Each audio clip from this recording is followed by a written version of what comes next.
I've said before, I'm looking forward to the process of building the 2024 USA basketball men's national team roster over the next several months.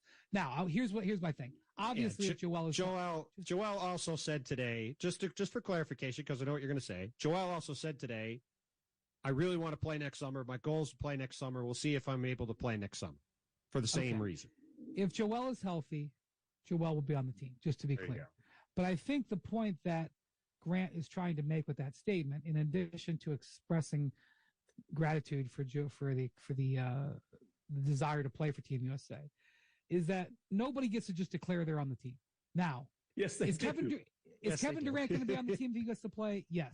By the way, Kevin Durant on Monday declared he's going to be on the team. Yes. Well, Kevin Durant is the most decorated player in USA basketball history, so he actually has that. LeBron can declare he's on the team. He has. Yes. Nike runs the team. Curry's never been. To be on the team. I agree. I'm just saying. I think Devin Booker has declared.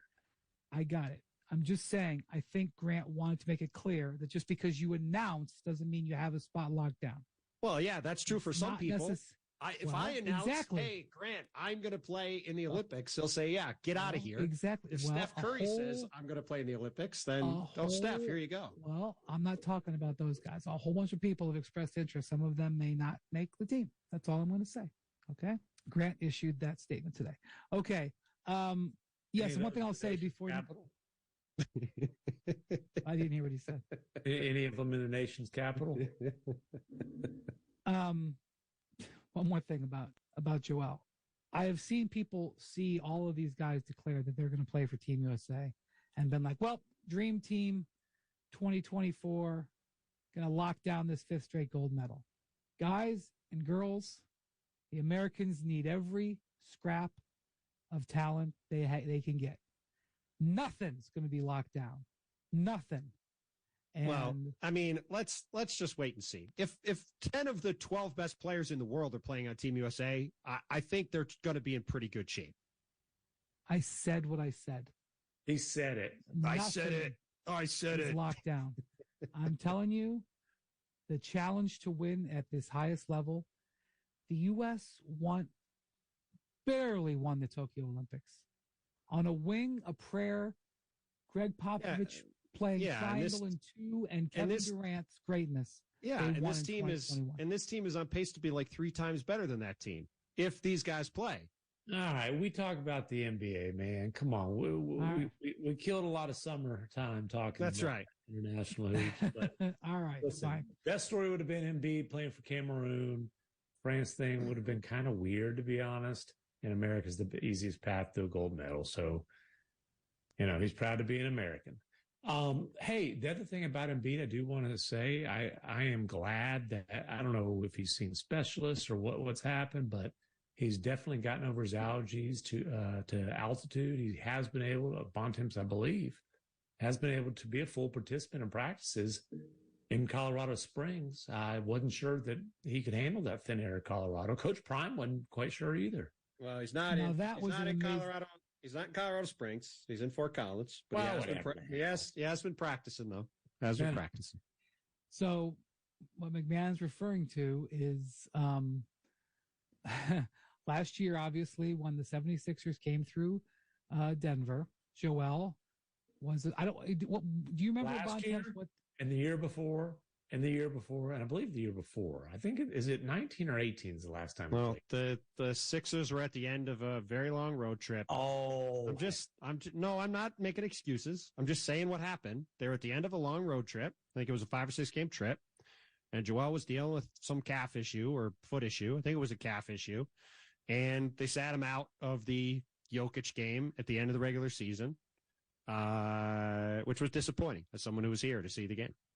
Okay, so, all right, let me tell you what happened here. So, while they're in Fort Collins, the 76ers, I don't know if the whole team went or some of the team. Players and coaches arranged by Nick Nurse. Okay, headed down to Boulder to see Coach Prime, Deion Sanders.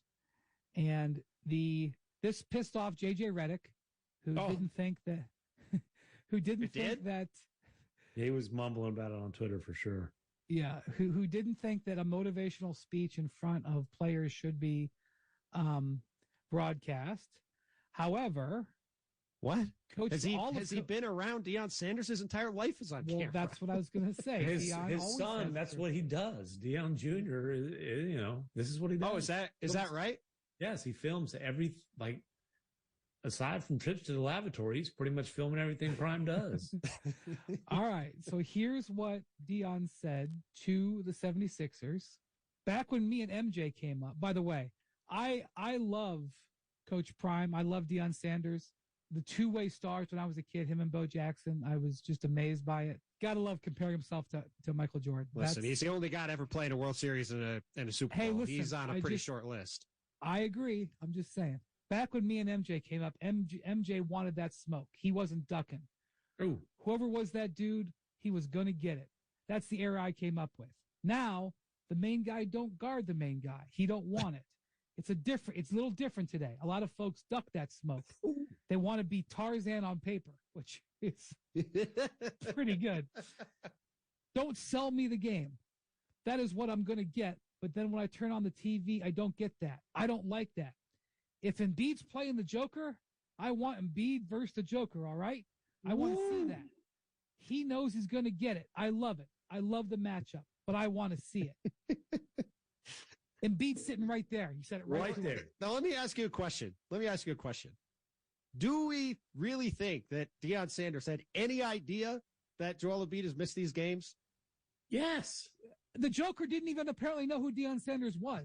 It's not like the two of them are walking arm in arm down the streets of Boulder. Deion probably had tickets to that game. Deion knows who the Joker is. Yes, Deion watches hoops. He knew.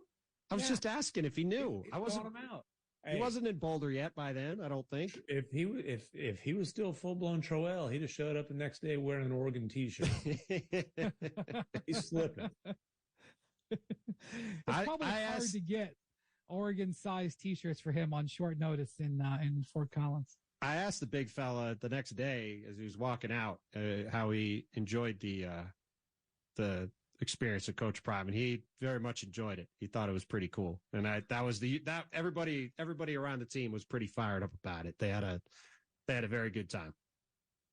Well, he did smoke Joker in Philly last year. Oh, hey, listen, he didn't show up when the MVP was on the line. It was I'm tired. That's all I know. That's all I know. So we could have another round next year in Paris. Could have another round next year in Paris. Hey, they also are scheduled to play twice this year. In the NBA. Yeah, in the NBA. I want to see him in Denver. That's all. I do.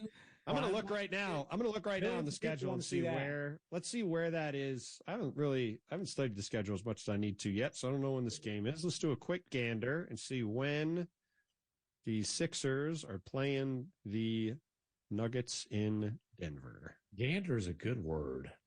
Well, I try to come up with good words for you, Nick. Our buddy Tom Haberstroh has his own Substack now.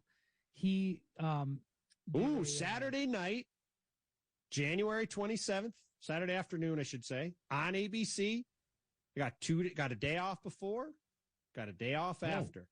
I believe that falls into the new rules. Man, listen, that is a game you cannot miss. Well, not only do they have wait, hold on. Uh-oh. Playing them twice in 11 days in the middle of January.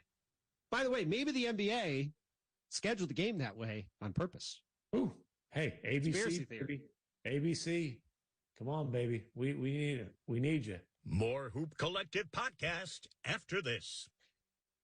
Is managing accounts payable taking up too much of your time? With AvidXchange, your AP is automated so you can easily review and approve invoices anytime, anywhere, giving you more control and visibility into your workflow. Experience the power of change. AvidXchange. Learn more at avidexchange.com.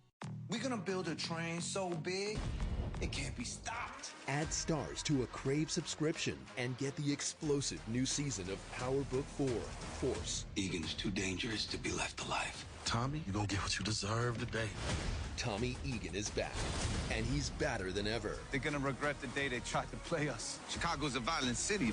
Game over. PowerBook 4, Force. Stream now on Stars. Also available on Crave.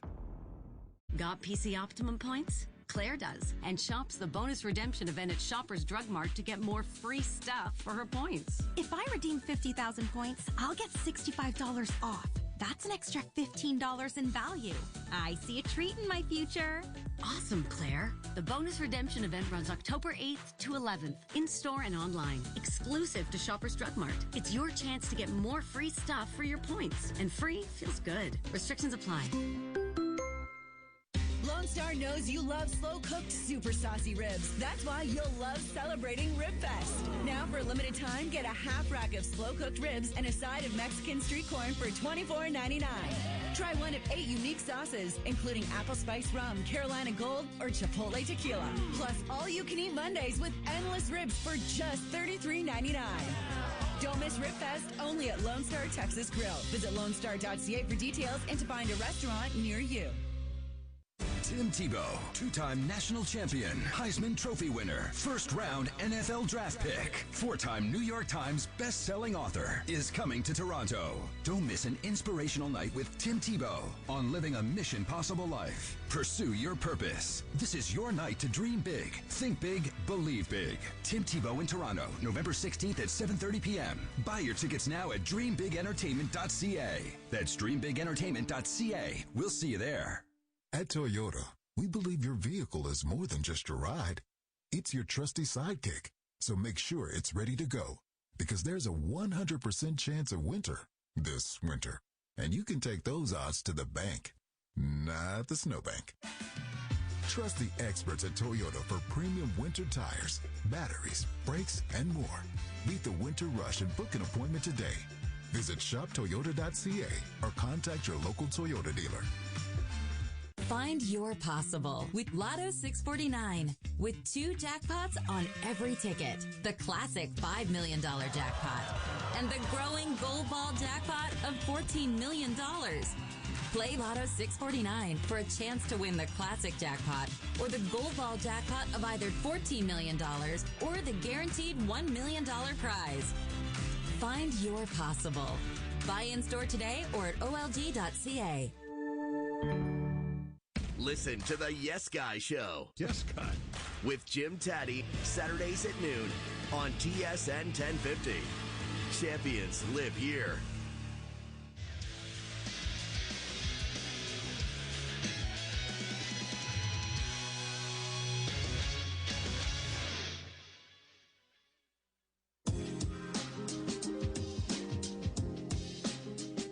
Tom Haberstroh has his own Substack now. He just started it called The Finder. He based on this, did an analysis and found that the visiting stars rest more in Utah and Denver than any other place. That doesn't surprise me. No, it makes sense. What city is third? Utah 1, Denver 2. What city is third? Atlanta. Over the last 2 years. Atlanta's in the top 5. Miami. Phoenix. I don't know why. Scottsdale flew. Duh. What's last? The last how many years? Last 2 years. Houston. Chicago. Chicago? I don't know why. Could just be variance. Chicago. Yeah, there was a story that came out this week that ahead of the Olympics, that there's a bit of a bed bug infestation that's happening in Paris hotels. I thought of you when I saw this. Not ideal. I did have a bed bug attack once in a hotel in Sacramento years ago. Why you got to throw Sacramento under the bus? Well, I didn't say what hotel it was. I just never stayed there again. Anyway, I don't know if Kyrie. Concierge lounge? It did not. Oh, why did you stay there in the first place? Because they didn't have any that did. Kyrie may not be interested. He may withdraw his interest in Team USA once he finds out about that. Listen, hey, the Oklahoma City hotel scene has improved significantly since Kyrie's bed bug incident. That's true. There's a bunch of great hotels in Oklahoma City. Where I'll be going on Monday for Victor Wembanyama's first game. I hope he plays. Pop, please make that happen. Come on down on Saturday. Use your come down to Dallas on Saturday. Use your big timiness to get us some Texas OU tickets, and then you can just head out across the Red River with the losers. Big game between Ohio State and Maryland on Saturday. Ohio State's only favored by 3 touchdowns. All right. Speaking of the Mavericks, they're in Abu Dhabi. Played their first preseason game of the league year. Came out today. They got beat by 12 by an Anthony Edwards less Timberwolves team. It was actually worse than that. It was like 28 or 30 at some point in that game. Karl Towns played well. McMahon, we didn't get to talk about the Mavericks. They kind of fell into a little bit of a donut hole for us because we were talking about other teams. And the Dame trade. And the Dame trade and the Drew trade. And then Media Day, they were already on their way to the Middle East. Mm-hmm. You did go to Media Day for the Mavericks last week before you go into Memphis. Obviously, an extremely disappointing season last year. Made some changes to the roster, but not dramatic. The big thing was they re-signed Kyrie Irving, brought in Grant Williams. Is that the biggest addition, would you say, bringing in Grant Williams? I think the biggest addition was the subtraction of Christian Wood, but sure. And JaVale. Yeah, Grant Williams would be the highest profile acquisition. All right, where are you at right now with Mavericks? Unless you want to count Derek Lively, and the way they handled the draft, where everybody thought they were going to trade for a vet, they ended up trading down 2 spots, basically turning 1 pick into 2, and then getting Rashawn Holmes, who doesn't look like he's going to be much of a factor. There's a lot of weirdness with the Mavericks, which, what else is new? Look, nobody's going to just overreact too much to a preseason game. The Luka line is interesting. He had 25 points in 17 minutes and was minus 13. That's a difficult combination of numbers to. But he finished the game. No, he only played the first half. I mean, typical. Well, he didn't get ejected. Oh, that was good. I don't think he took this one quite as hard as Slovenia's loss to Canada. But yeah, 25 points in 17 minutes, minus 13. That's like a worst case scenario for the Mavericks if that becomes a trend. Kyrie stunk today, but obviously that guy can score. They're doing this interesting thing where both rookies are in the starting lineup. And J. Kidd basically says he wants to see them with what he calls, quote, the big group.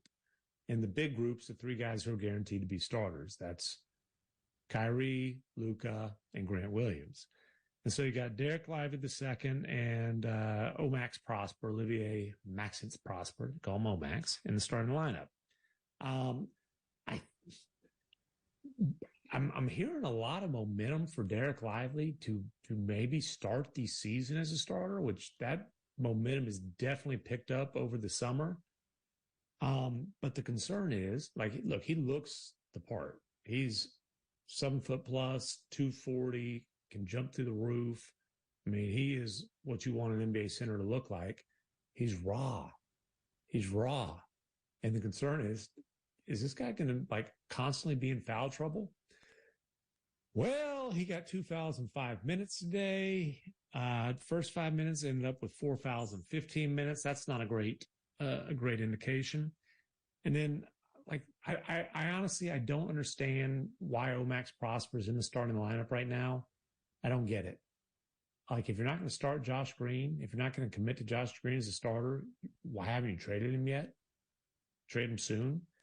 And then, again, with the caveat that I'm not going to overreact to a preseason game, the rookie, the 24th overall pick, who is in the starting lineup for a team that damn sure better win a bunch this season, had a point, a rebound in 18 minutes and was a minus 18. So, I don't get that. There's weird stuff going on with the Mavericks as far as at the, not involving the roster, involving the organization.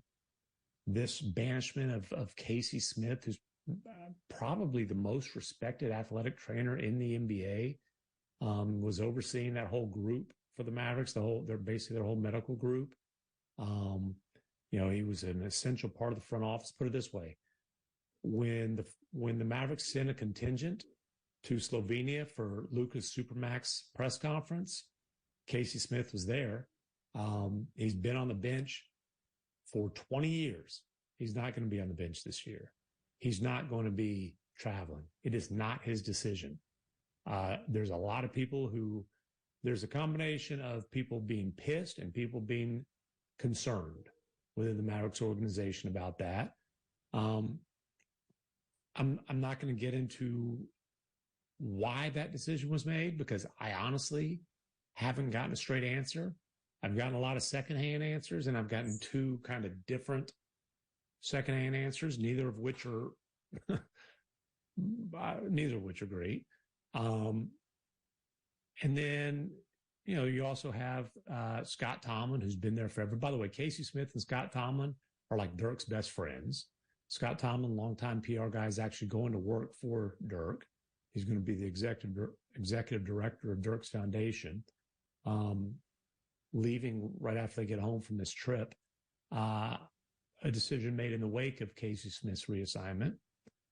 I don't think that decision is made in that, especially with this timing, if everything's honky-dory. I'll put it to you like that. So just a lot of weirdness going on with this organization right now. Well, I was just thinking about it while you were talking. So we've obviously talked a lot about how the Mavs finished 11th last year, right? Obviously, there's the very famous tank at the end to make sure they didn't finish 10th so they could try to keep their pick. Obviously, they kept their pick, led them to getting Derek Lively, who, as you said, may start. So we all agree, for various reasons, Utah, Portland, Houston, San Antonio, probably going to be 12th to 15th in the West again. Likely. Probably, right? So we've talked a lot about how good this top 11 in the West is. So do we think Dallas is going to be better than Denver? I'd say no, right? What about Memphis? No, right? Probably not, although there's, even with the weirdness in Memphis, I don't think they're going to be worse than Memphis. All right, let's just say they've got a shot to pass Memphis. Sure. I don't think there's one, but sure, that's fine. There's one. What about Sacramento? Probably Sacramento's not. Good. Yeah. So we'll say no. Phoenix, Warriors, Lakers, all no's, right?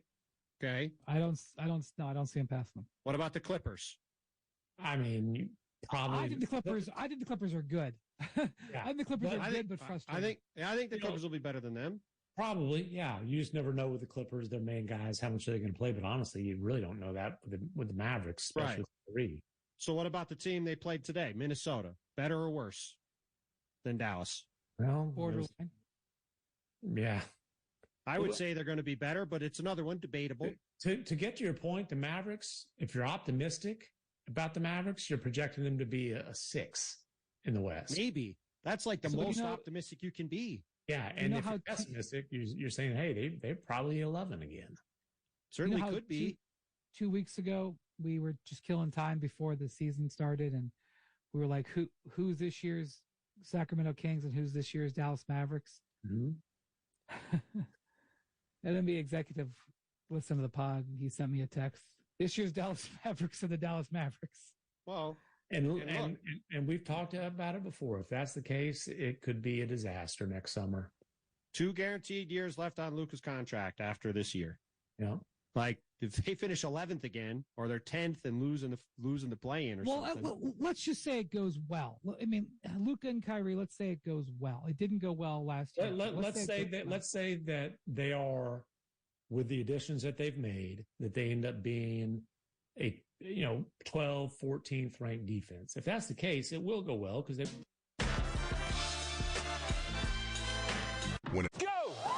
A new episode of The Amazing Race is here. And it's bigger than ever. Let's go. With 90-minute episodes. Go. All season long. A new episode of The Amazing Race, Wednesday at 9:30, 7 Mountain on CTV.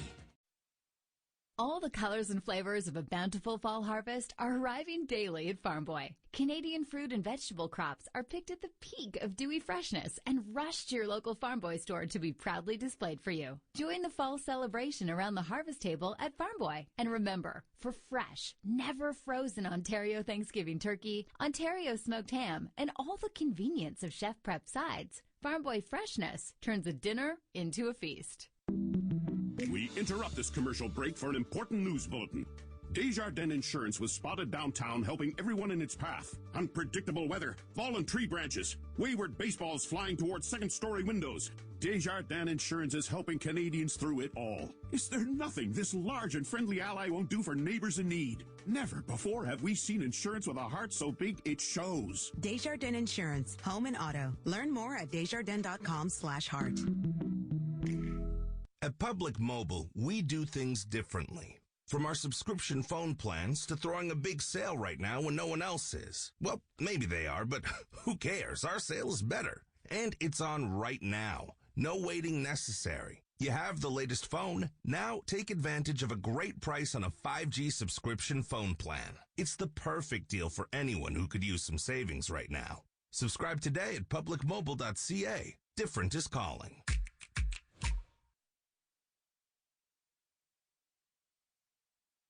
The Hyundai Hockey Hall of Fame Legends Classic presents an all-star team of playmakers versus a legendary team of goal scorers. Who will win? Find out Sunday, November 12th at Scotiabank Arena. Get your tickets now. Let's listen up here, boys. Everybody listen up here now. Shorzy is back, and it's only on Crave. Someone's got to set the tone out there, boys. A new season of setting the tone. Who's going to set the tone? You got to set the tone. Chirping. If those visors come any darker, I can still kind of see how ugly you are. And a chance to make history. They can be the best team in the league this year, or they can be the best team in the league ever. Shorzy, new season. Stream now. Only on Crave. Subscribe now at crave.ca. Plan starting at $9.99 a month. Amy from Halifax writes, Dear Canadian Tire, I'm hosting Thanksgiving for the first time. Help! Well, Amy, we don't mean to butter our own bread here, but Canadian Tire serves up a wide assortment of kitchen products. Brands like Paderno, The Rock, Cuisinart, and Lagostina will have your family gathering at your house every year. Amy, you are so brave. Get everything you need for Thanksgiving at Canada's Kitchen Store. Visit CanadianTire.ca or this week's flyer for the fall mega sale. CHUM AM Toronto is TSN 1050, an iHeart radio station and the voice of Toronto sports. This is Leafs Game Night on TSN 1050 and the Leafs Radio Network. The Leafs live here.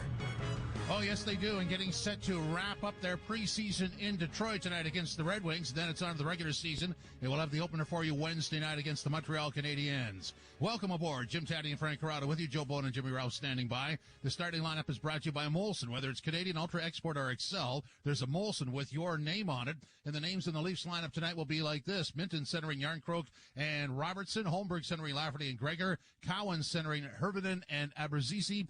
Clifford is on the left side of Shaw. Ellis is on the right side, the blue line. Benoit, Rafai, Lagesson, Kokinen, Lajoie, and Miller. And Wall plays the entire game, or is scheduled to, for the Leafs. Frankie C., what do you make of that?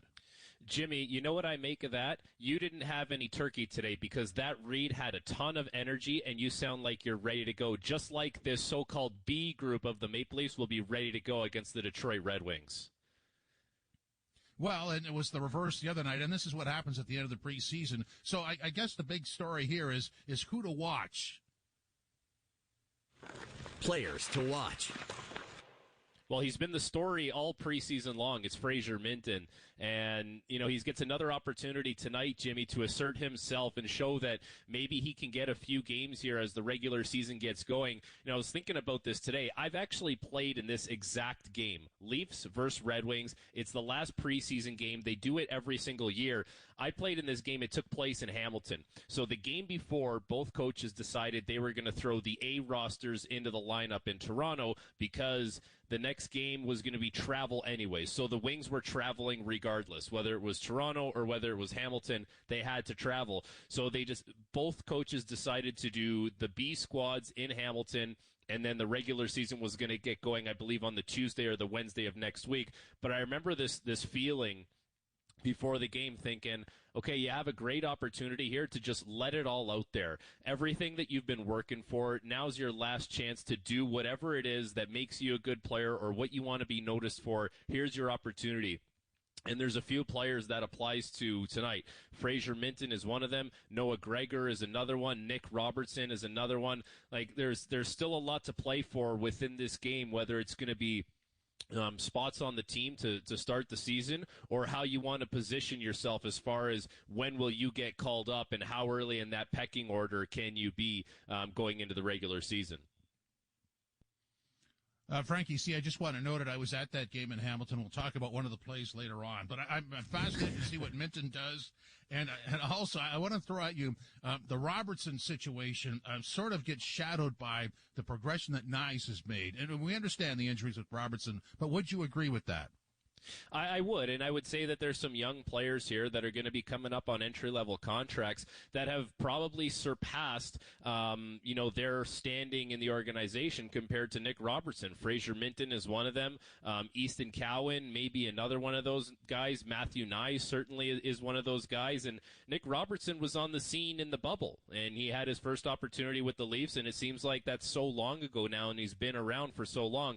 The kid's just 22 years old. The number one thing for him is to play games and, get some confidence, fill the net in the American Hockey League, and he will get an opportunity at some point here in the NHL to stick around. But make no mistake about it, there's some young players that are knocking on the door, and Nick Robertson is in that mix, but he's not the only one anymore.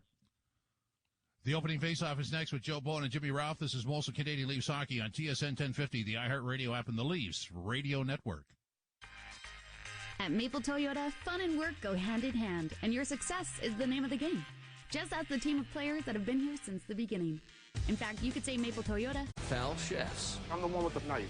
Foul food. What is that? The smell. Foul mouth. Shut it down! Gordon Ramsay. Yeah, he's back. A new episode of Kitchen Nightmares. Stream now. Irish nachos with potato wedges. Both come loaded with nacho cheese sauce, mozzarella cheese, tomatoes, green peppers, red onions, and jalapeno peppers. Add a large quattro pizza with 4 toppings combined for only $15.99 plus tax. Order online at 2for1pizza.com.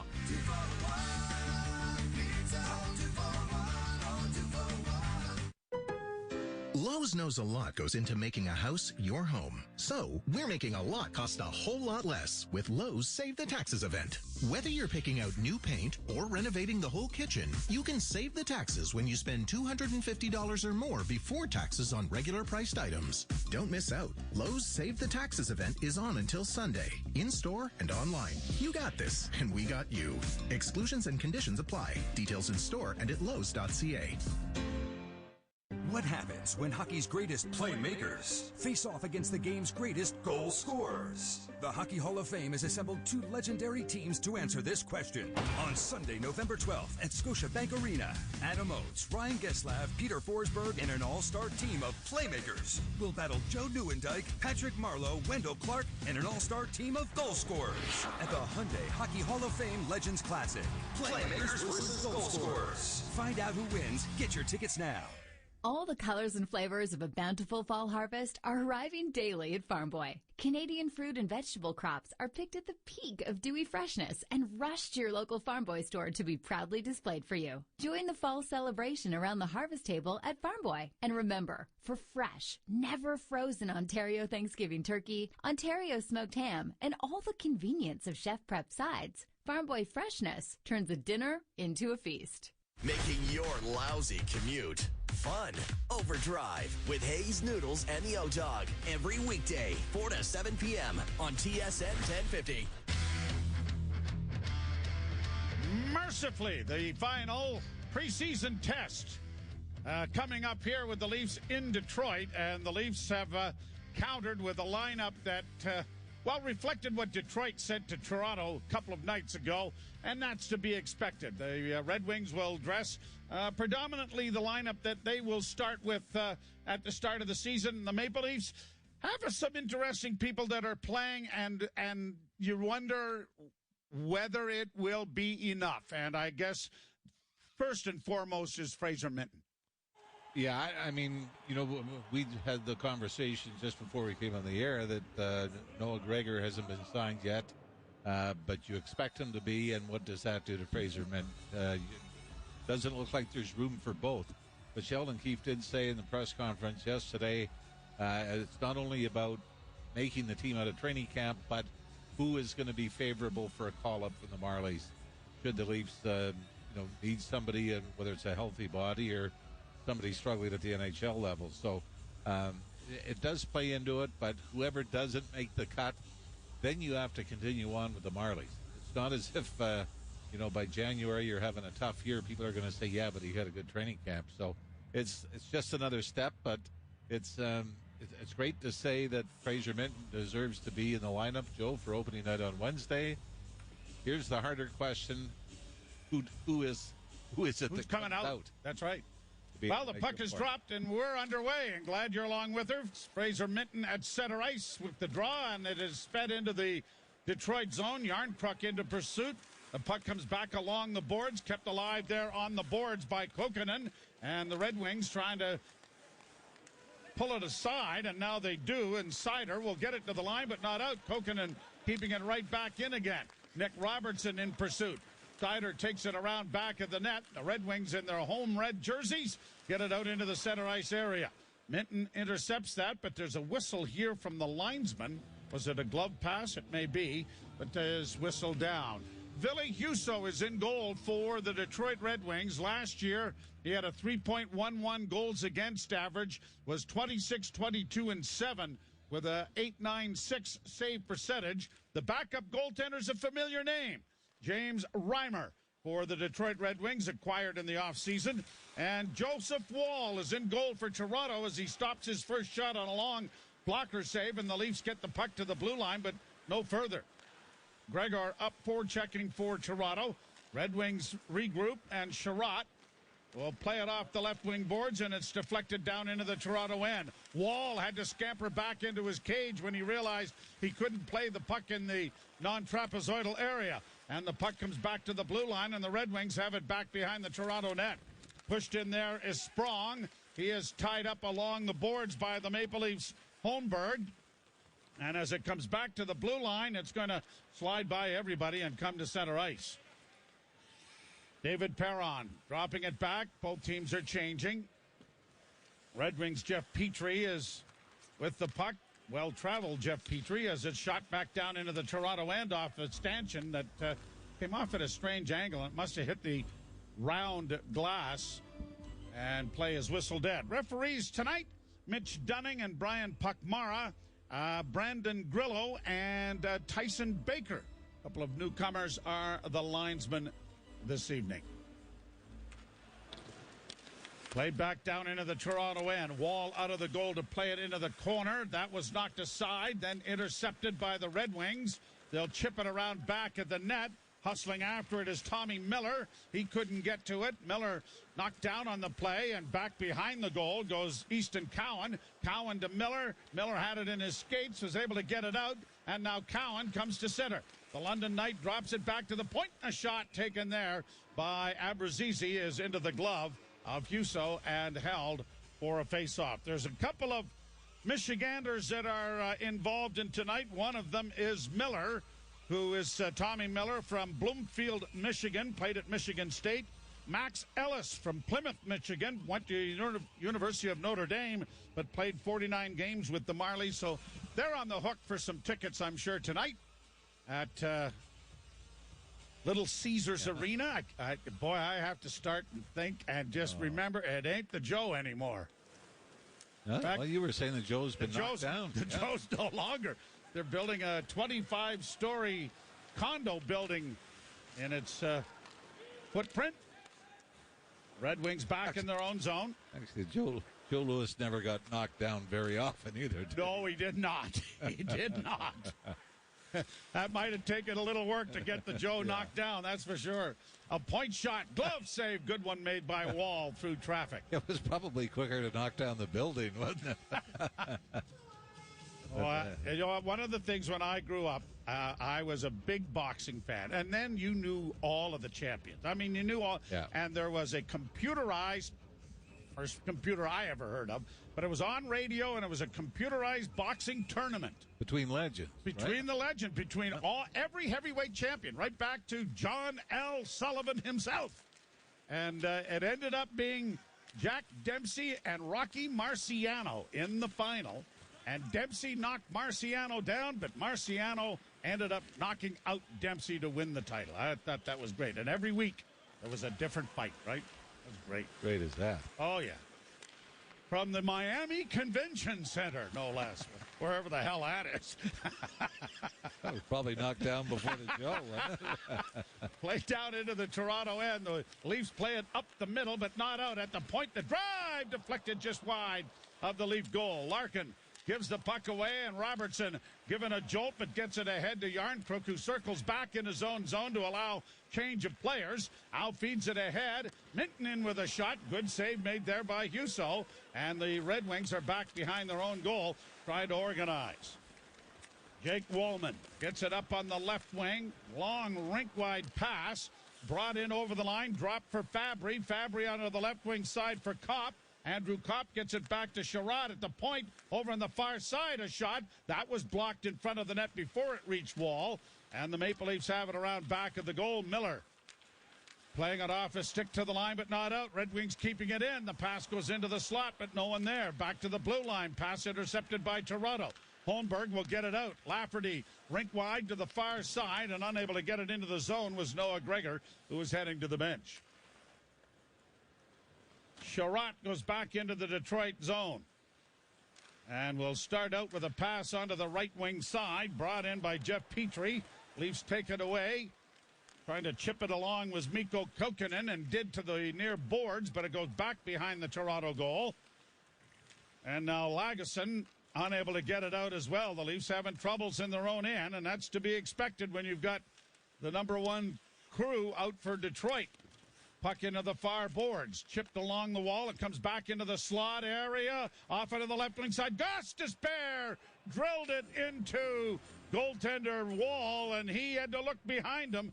But there was nothing surprising back there. It was caught up in his equipment. Yeah, I think he was just able to trap it with the left arm on top of the left pad. But you do like that Wall came over, went post to post, that back onto his feet and out just a few more inches, which may have helped. But you're right, he was squeezing that left elbow against his side to make sure it didn't squeak through. And that's one of the things we've liked about him, isn't it? How it's very simple. Square up and follow the puck. And we were watching him in warm-ups, how follows the puck right into his body. Even if the puck misses the net, follows, turns and watches it go off the glass or off the boards wide. Pete Rose used to do that in the batter's box. Yes, he sure did. And we get an icing call here against Montreal. No. But we've always marveled at Eddie Belfour.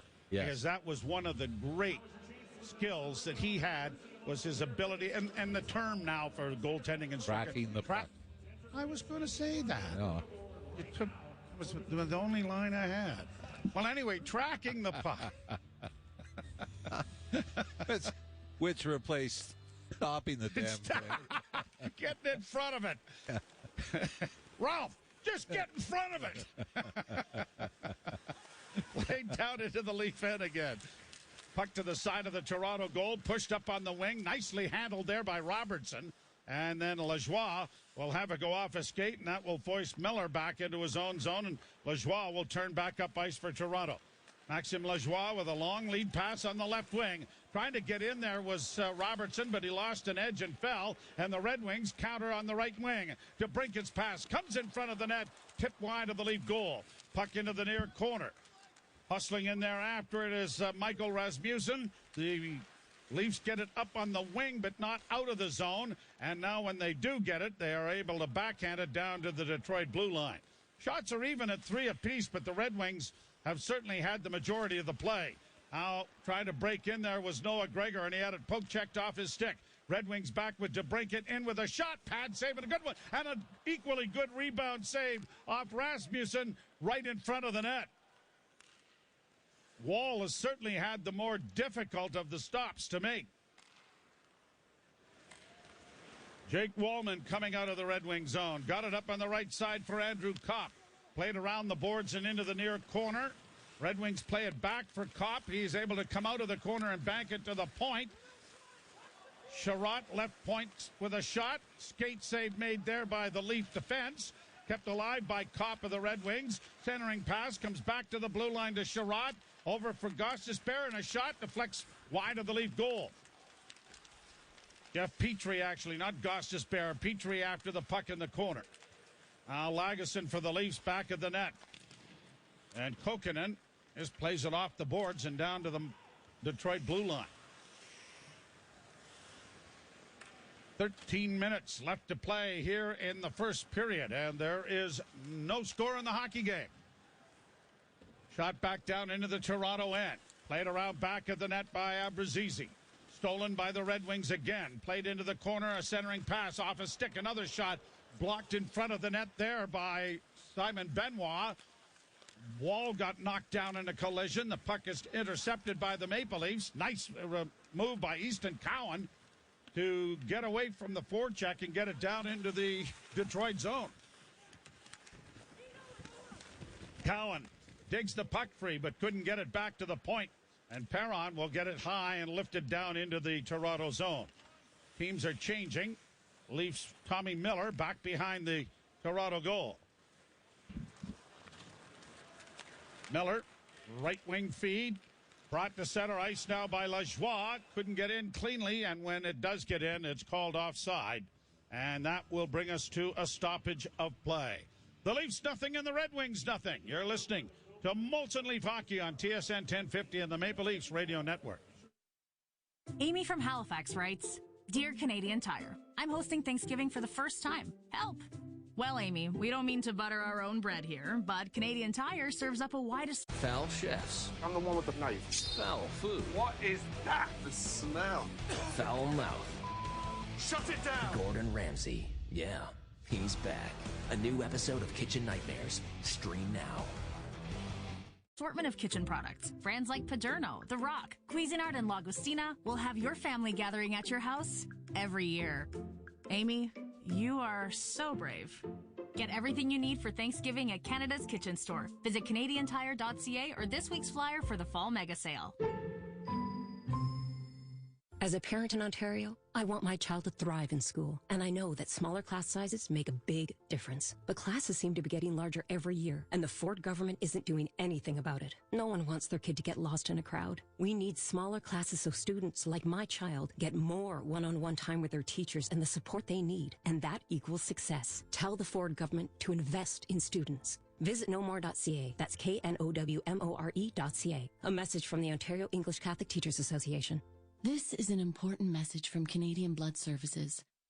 Our national blood supply is at very low levels. Hospitals are conserving the use of certain blood types, but patient needs are outpacing donations. We need your help now to avoid negative impacts to patient care. If you are able, please donate blood today by booking an appointment at blood.ca or use the Give Blood app. You can make all the difference.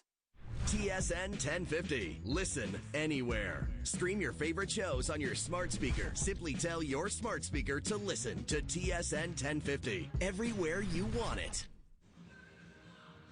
Face-Off will be brought to you by Alpine Credits. Do you own your own home and need a loan? Alpine Credits can help. Get approved at alpinecredits.ca. You like Joe Wall playing in this game. I think very similar when Martin Jones played the games in Montreal, where you know you're going to get a lot of work because the A-team's not out, and Martin Jones was absolutely brilliant. And we see Wall looks like he's getting some equipment looked at here early on. He's got his pad completely off, and Bobby Hastings working diligently to get it rectified. A lot of times it's it's still fairly old-fashioned.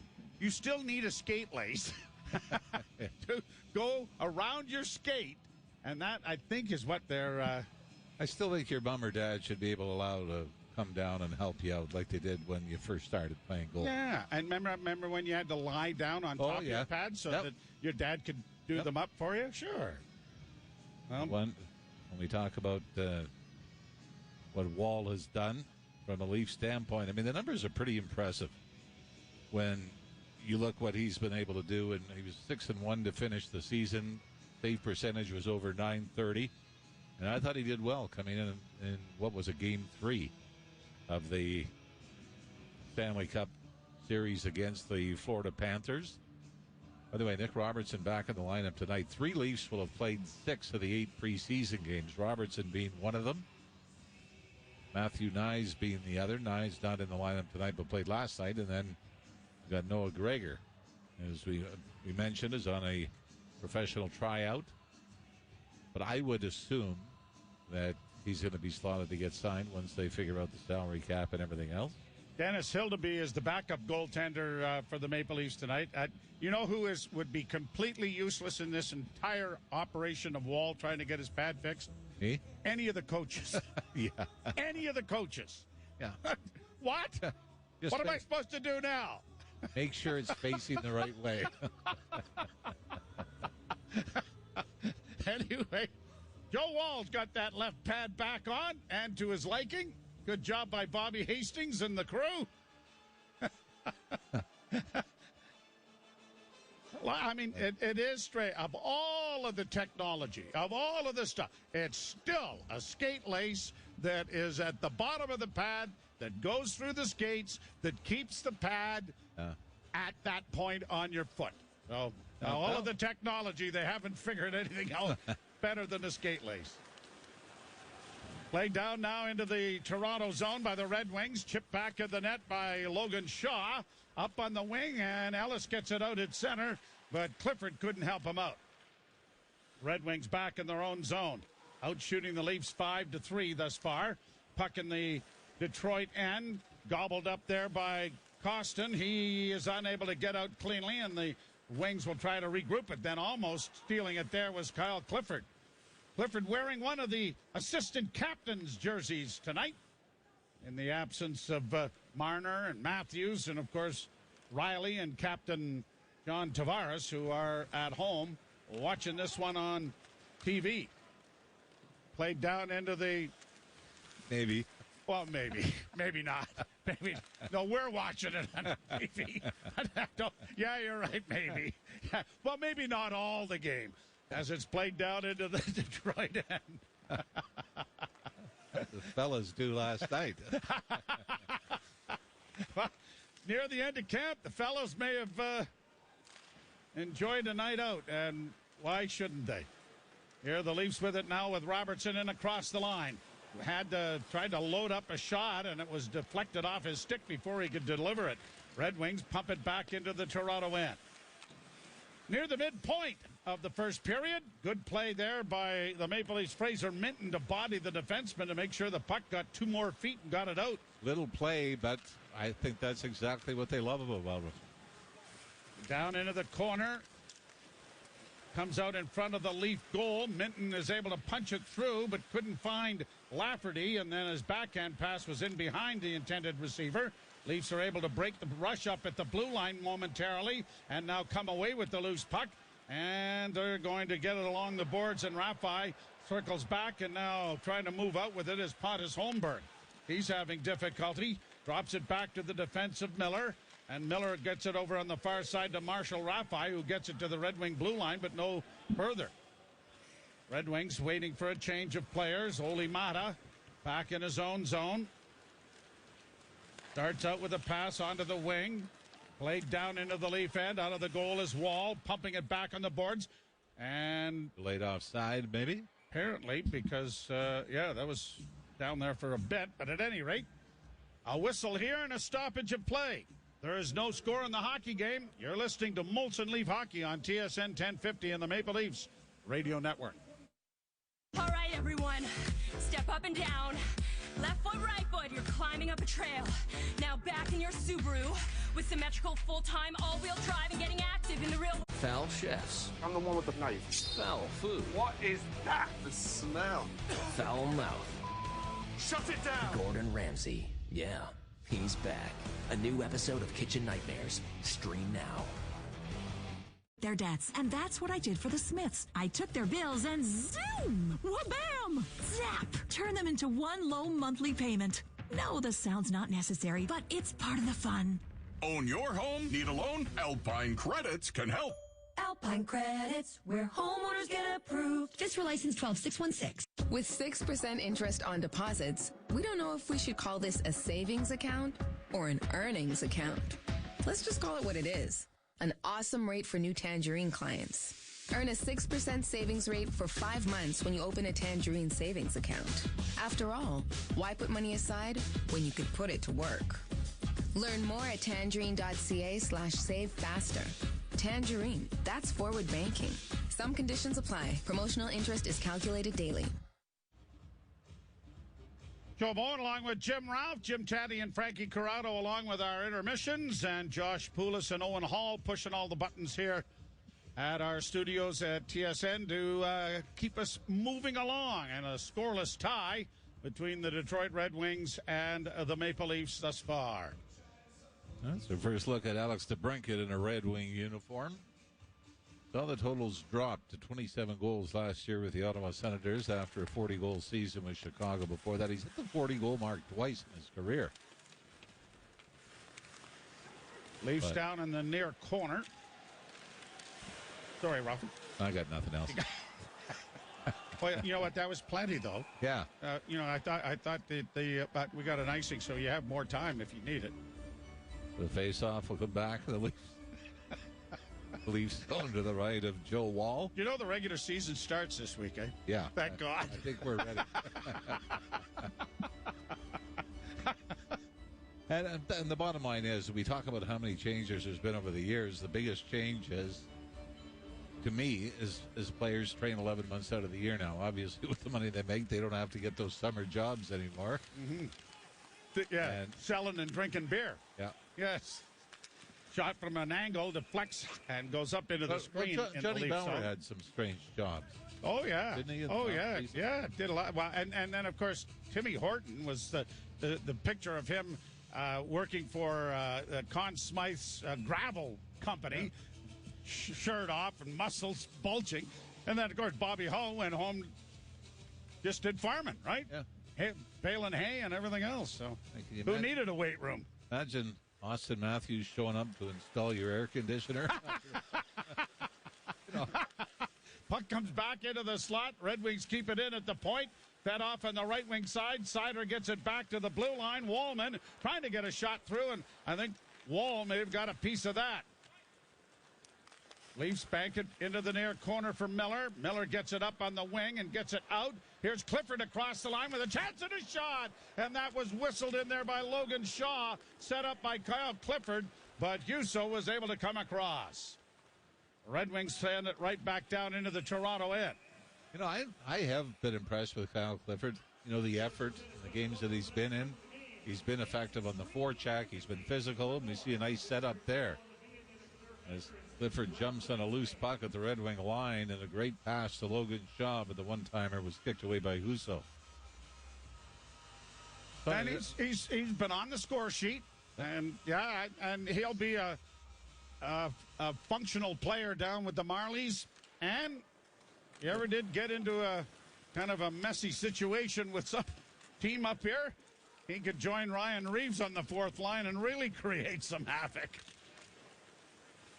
Leafs down in the offensive zone. Robertson unable to get the puck into the slot area, and it's lifted high to center ice, and Toronto goes back to recover the puck. Rafi getting it down into the Red Wing zone again. Back into the corner goes Minton. He was unable to get in on the forecheck cleanly. Knocked with a high stick. The Red Wings are able to play it again, and it's deeper into Detroit territory once more. Here's Sider getting it up on the wing. And played to the line, broken up at the blue line by Gregor. Leafs off the bench with a pass up on the right wing side, and it is shot by Kokkonen into Detroit territory. Gregor with the puck back of the net. Oh, he centered it right out in front. And I'm not sure who the Leaf was that was there, but what a great opportunity that was. Red Wings back the other way, and in the midst of a player being trapped inside the zone, the play is put offside, and it'll come back into neutral ice. 7:23 to go, first period. Even though, as you said, the Red Wings are very close to the lineup that they'll open the regular season with, as much as you say, like the Leafs against the Red Wings on Thursday, you should be able to handle the opposition. 4-1, 5-1 kind of game. But it's not that simple when you're asking guys to pretend that the game is meaningful, when most guys just want to get out of it healthy, get their shifts in, get their reps in, as they call them now. Red Wings bring it in over the line, trying to roll it in around back of the net. It pinned up against the net there as it's grabbed off by Pontus Holmberg. Holmberg gave the puck away. Wall, a save, the rebound, makes a great save. Wall had to come across and grab it with the left hand after it looked like it had squirted free from him, but he tracked that right into his glove. We just talked about how he follows the puck, and the importance of that is knowing where it is when it comes off your body. And Wall makes the stop, and then with traffic in front, the rebound is about a foot off the ice, and he reaches out and snags it. Now, if you just do the full block and let it hit you, then that split second, you've got to then turn and try to find it. When everything is followed into your body, it's a lot easier to find where the rebound goes. And again, we talk about little things that have great results. Benoit couldn't move the puck up the boards. It comes to an open wing on the near side. Rafai launching it to center for Toronto. Leafs get it to the blue line, but no further. Gostisbehere getting it up on the right wing side. Too far for David Perron. And now the Red Wings have to come out and get onside, and the Leafs take advantage by getting it to center. And across the line, weaving to the left wing side is Hirvonen. Now back of the net to the near corner. Trying to come out with it is Holmberg. Back to the point. Benoit shooting. That was deflected. The rebound. Trying to center quickly there was Easton Cowan. And Cowan after it into the corner. Cowan centers it back to the blue line. First good bit of pressure from the Leafs. Miller working the boards. Then made a bad pass trying to restore it to Cowan. And the Red Wings have it brought back into their own zone under protection. And will get to the red line and dump it right back into the Leaf zone. 5:46 to go in the first period. Game still looking for its first goal. Lajoie chips it down into the Detroit zone. Wallman around back of the net, waiting for players to change, and now gets it up on the left wing. Over skating that was Joe Veleno, and the Red Wings have to go back and get it again. Here's Wallman coming out with a long lead pass that apparently did not touch anyone because it's going to be an icing call. And it'll be brought back. The new Little Caesars Arena on display in downtown Detroit, not too far away from Ford Field, the home of the rejuvenated Detroit Lions. You're listening to Molson Leaf Hockey on TSN 1050 and the Maple Leafs Radio Network. When it comes to tough, there's no such thing as second best. It's why we built the 2023 Ford F-150 with available Power Boost full hybrid V6 engine. And you came here to kill me, so do it. This month on Crave. Every day is Halloween with all episodes of HBO's The Last of Us. You're not going to scare us. Showtime's Yellow Jackets. We need to find a way to stay alive. Plus, terrifying movies like Halloween Ends, Evil Dead Rise, The Exorcist, and more. I'm losing my mind. Stream now if you dare on Crave. It all ends now. Plans starting at $9.99 a month. Subscribe now at crave.ca.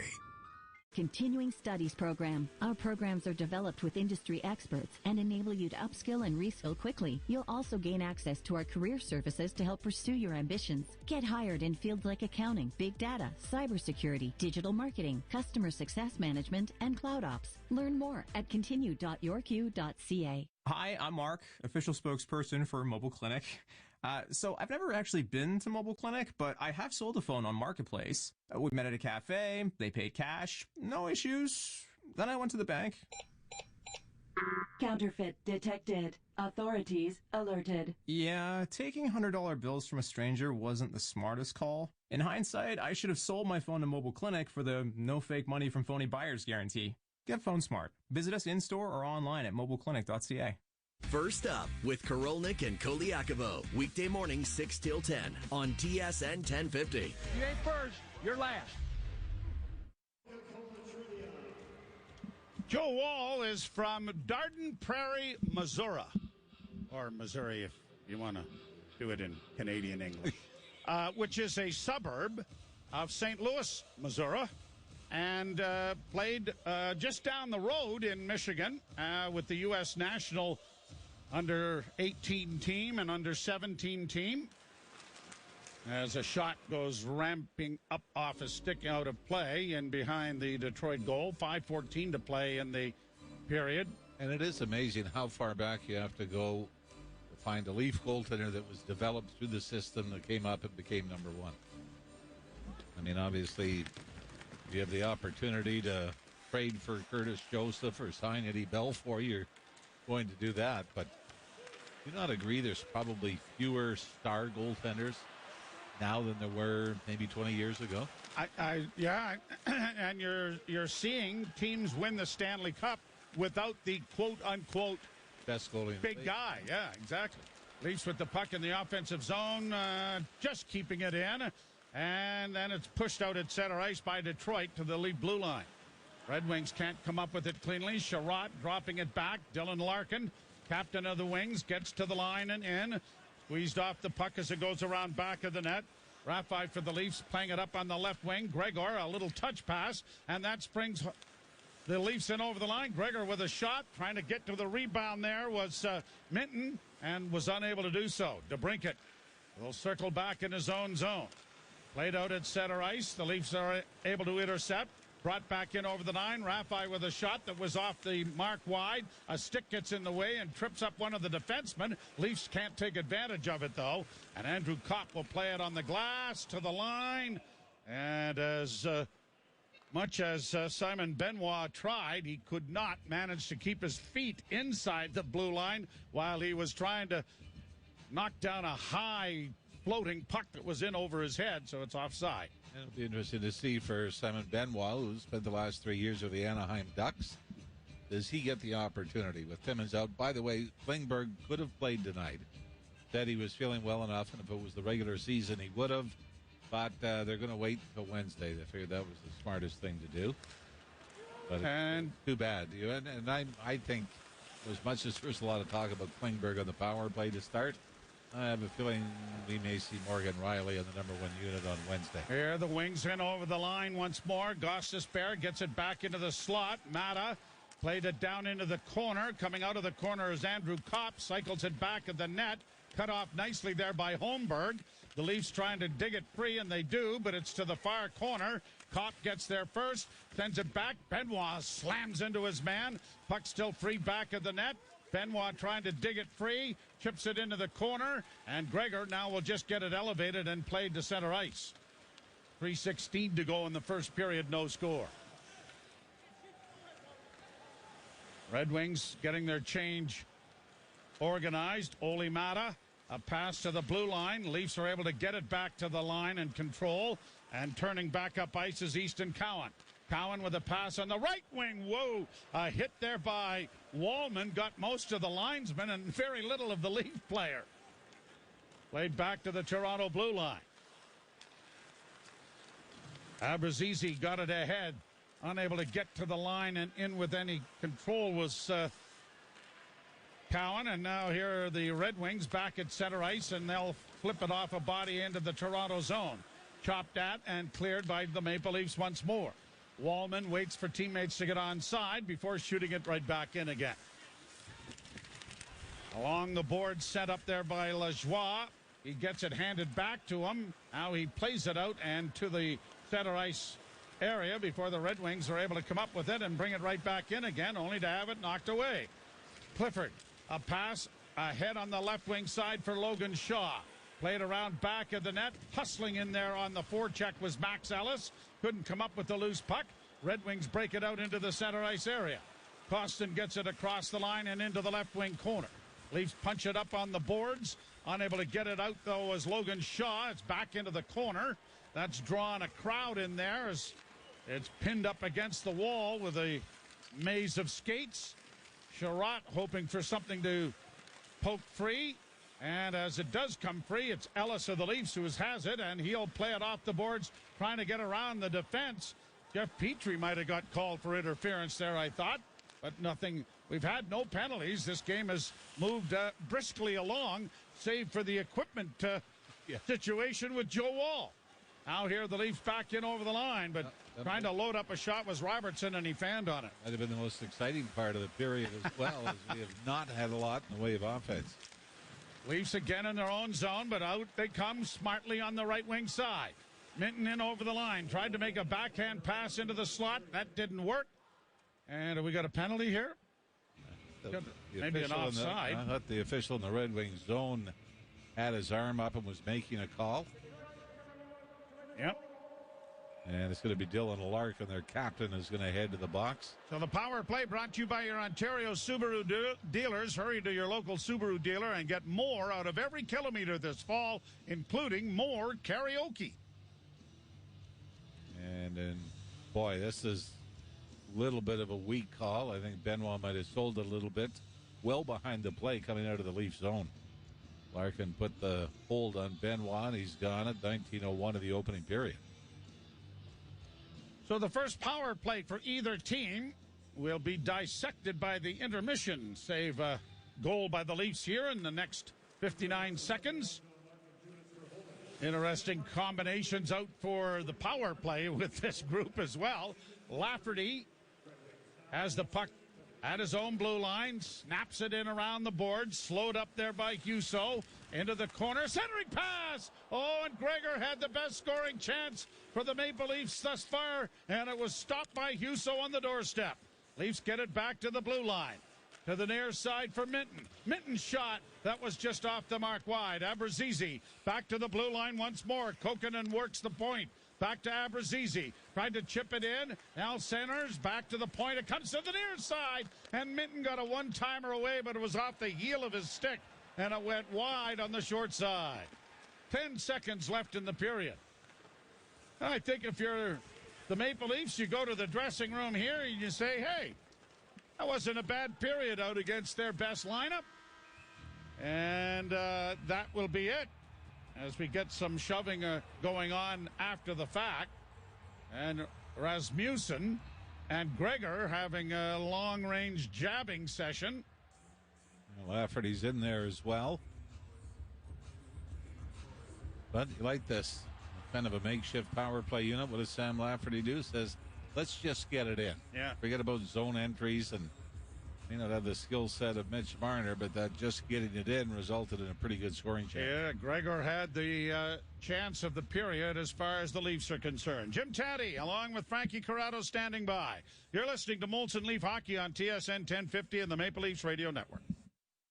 2-for-1 Pizza is taking it up a nacho with new 2-for-1 nachos and Irish nachos for just $9.99 each. Enjoy the 2-for-1 nachos with corn tortilla chips or try the Irish. The adventure of a lifetime is just a click away. Casting is now open for the new season of CTV's The Amazing Race Canada. We want to see you on the finish line. Go to ctv.ca/The Amazing Race Canada to apply. Nachos with potato wedges. Both come loaded with nacho cheese sauce, mozzarella cheese, tomatoes, green peppers, red onions, and jalapeno peppers. Add the 2-for-1 special featuring 2 medium pizzas with 4 toppings combined for only $20.99 plus tax. Order online at 2for1pizza.com.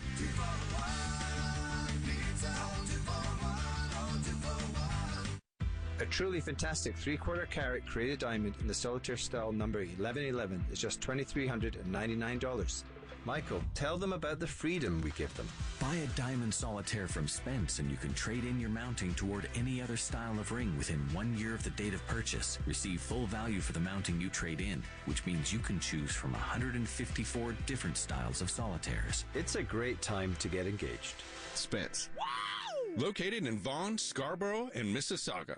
All the colors and flavors of a bountiful fall harvest are arriving daily at Farm Boy. Canadian fruit and vegetable crops are picked at the peak of dewy freshness and rushed to your local Farm Boy store to be proudly displayed for you. Join the fall celebration around the harvest table at Farm Boy. And remember, for fresh, never frozen Ontario Thanksgiving turkey, Ontario smoked ham, and all the convenience of chef prep sides, Farm Boy freshness turns a dinner into a feast.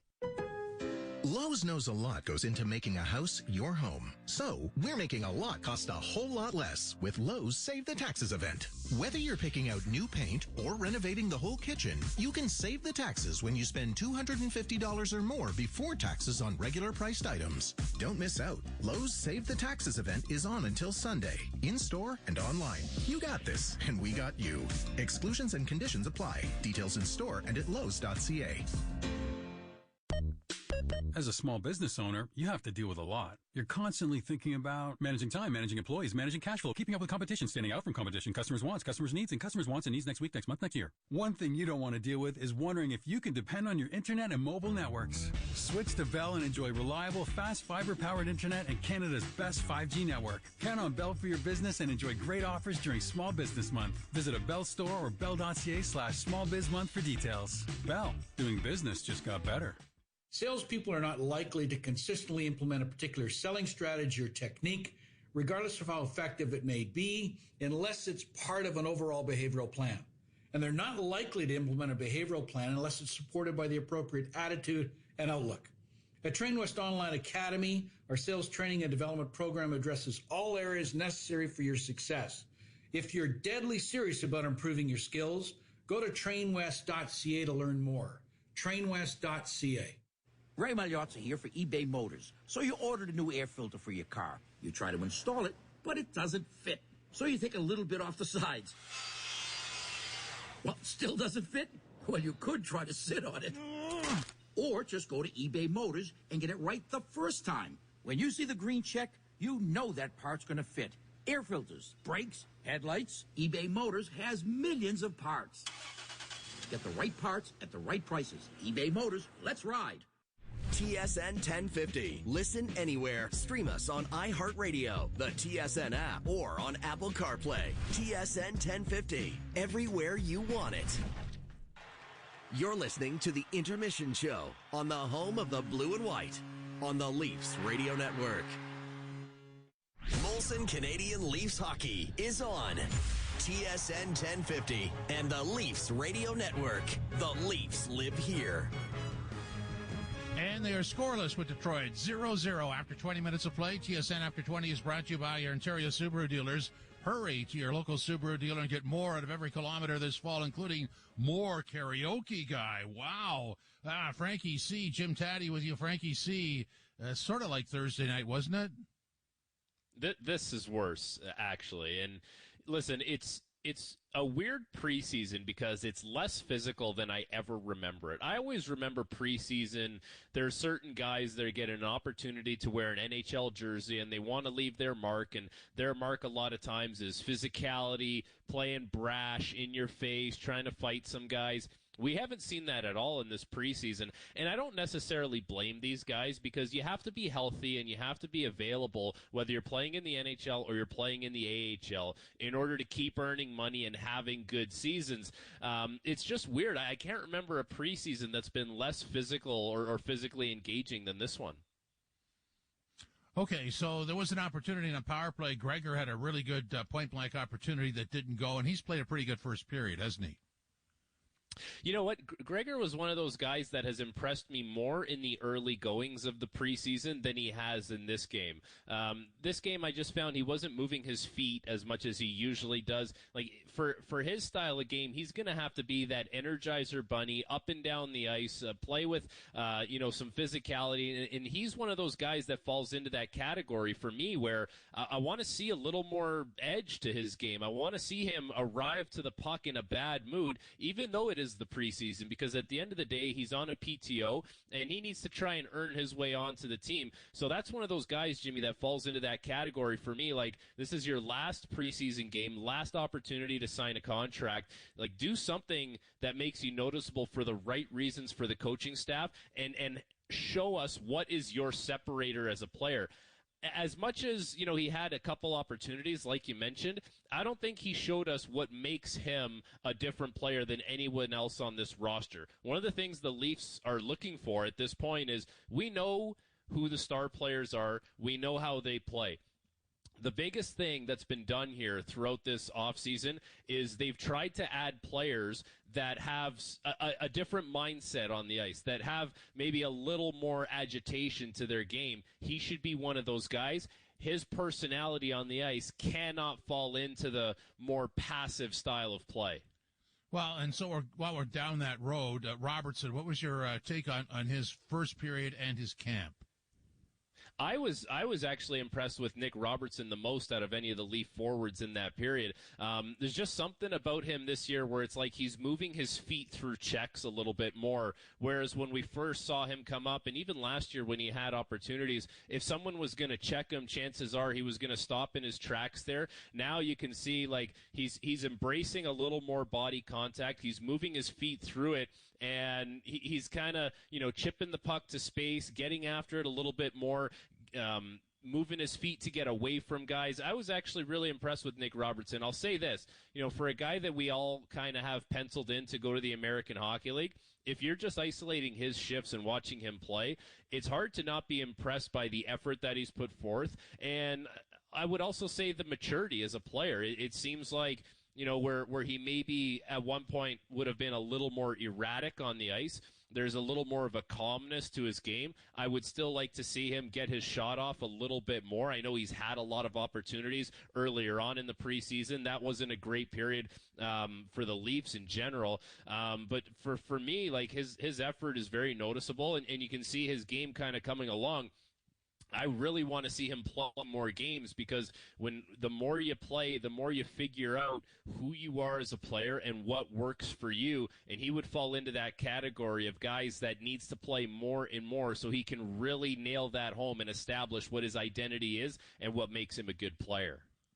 There was a play on Joseph Wall that would have been a little scary. We've seen goalies go out with that, got sort of a skate through by Sprong that sort of hit him in the head. And we've seen guys leave the game because of that, but he seemed okay.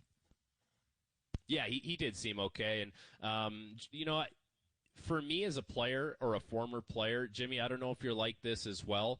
The one thing when it comes to goaltenders is just stop the puck. Like, we don't know the technical stuff if you're a player. We really don't. We just know, okay, can you play the puck pretty well? That's something I always look for as a defenseman. And can you just stop the puck?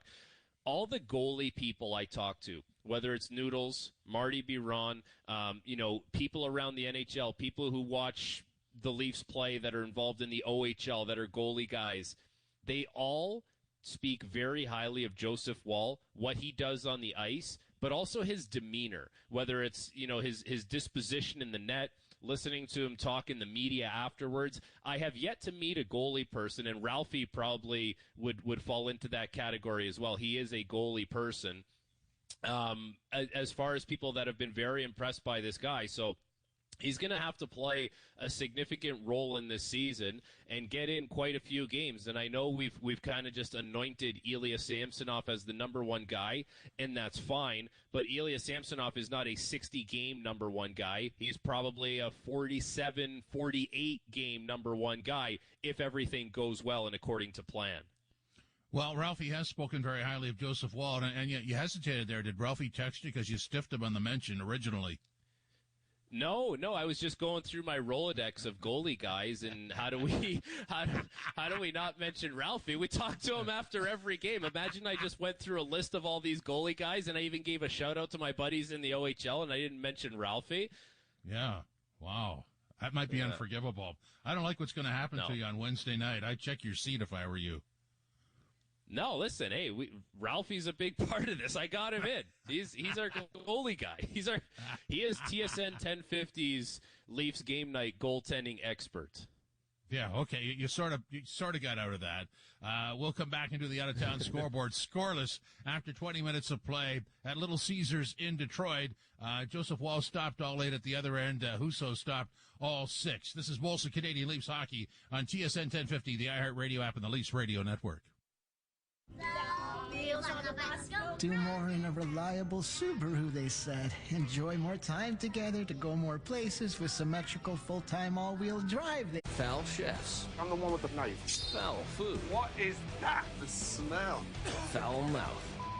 Shut it down! Gordon Ramsay. Yeah, he's back.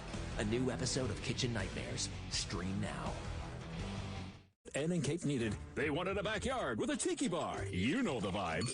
They were approved for a home renovation loan. And I got these powerful hands dirty. Their backyard is now glorious. Own your home? Need a loan? Alpine Credits can help. Alpine Credits, where homeowners get approved. Fiscal license 12616. From the biggest stadiums to the coziest holes in the wall, From house parties to porch hangs to pride celebrations. From your favorite fuss shop to your local Indian spot. From noodle bars to sports bars to salsa bars. There's a Molson with your name on it. Canadian Ultra XL. Molson. Everyone in. Must be legal drinking age. Amy from Halifax writes, Dear Canadian Tire, I'm hosting Thanksgiving for the first time. Help! Well, Amy, we don't mean to butter our own bread here, but Canadian Tire serves up a wide assortment of kitchen products. Brands like Paderno, The Rock, Cuisinart, and Lagostina will have your family gathering at your house every year. Amy, you are so brave. Get everything you need for Thanksgiving at Canada's Kitchen Store. Visit CanadianTire.ca or this week's flyer for the Fall Mega Sale.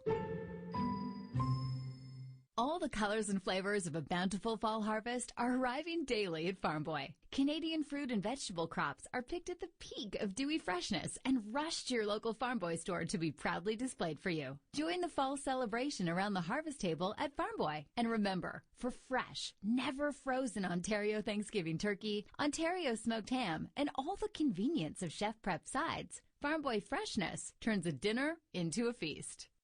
What's behind a life electrified? What's lighting up our communities, powering more carbon-free commutes, and boosting homegrown innovations? It's electricity generated right here at home. From renewable hydro to nuclear, our lowest carbon energy source. Ontario Power Generation is shaping the clean energy future by investing in Ontario and electrifying life every day. See how at opg.com. The Out-of-Town Scoreboard is brought to you by Maple Toyota. Build your next dream Toyota at Maple Toyota and check out Maple Toyota's pre-owned inventory arriving daily. It's time to Toyota. Visit mapletoyota.com. Here's what we have. The Stars trailing Minnesota in the third period, 1-0. Lightning 4-2 over the Panthers. That's in the third period. End of the second. It is the Coyotes 5-0 over the Ducks.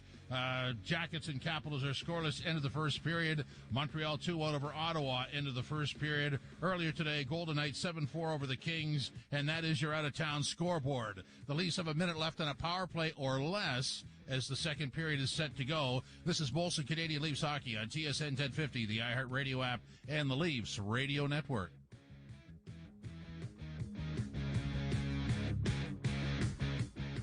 2-for-1 Pizza is taking it up a nacho with new 2-for-1 nachos and Irish nachos for just $9.99 each. Enjoy the 2-for-1 nachos with corn tortilla chips or try the Irish nachos with potato wedges. Both come loaded with nacho cheese sauce, mozzarella cheese, tomatoes, green peppers, red onions, and jalapeno peppers. Add a large quattro pizza with 4 toppings combined for only $15.99 plus tax. Order online at 2for1pizza.com.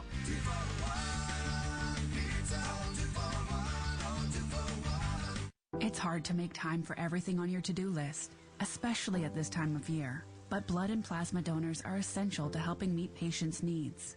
We're asking you to add a donation. David Spade hosts a new CTV game show that asks, is it real? Or is it snake oil? Snake Oil, the new game show based on a classic scam. New episode, Wednesday at 7:10 Mountain on CTV. To your to-do list. Because our communities depend on it.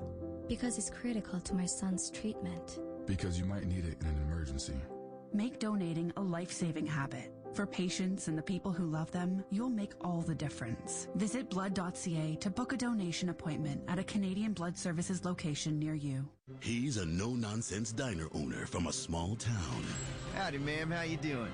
She's a rich city girl with everything. You've got to be kidding me. A cold latte?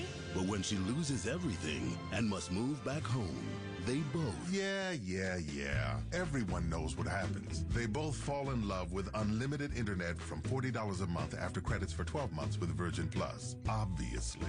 Conditions apply. Visit a Virgin Plus store or virginplus.ca for details. Also, obviously. Hi, Zach here from Speedy Glass. Got a chip in your windshield?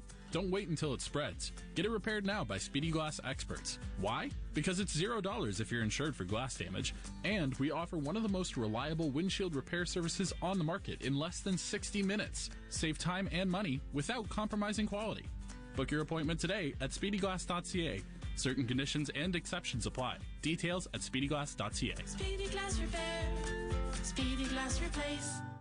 Overdrive, Toronto's favorite way to drive home. Weekdays 4 to 7 on TSN 1050.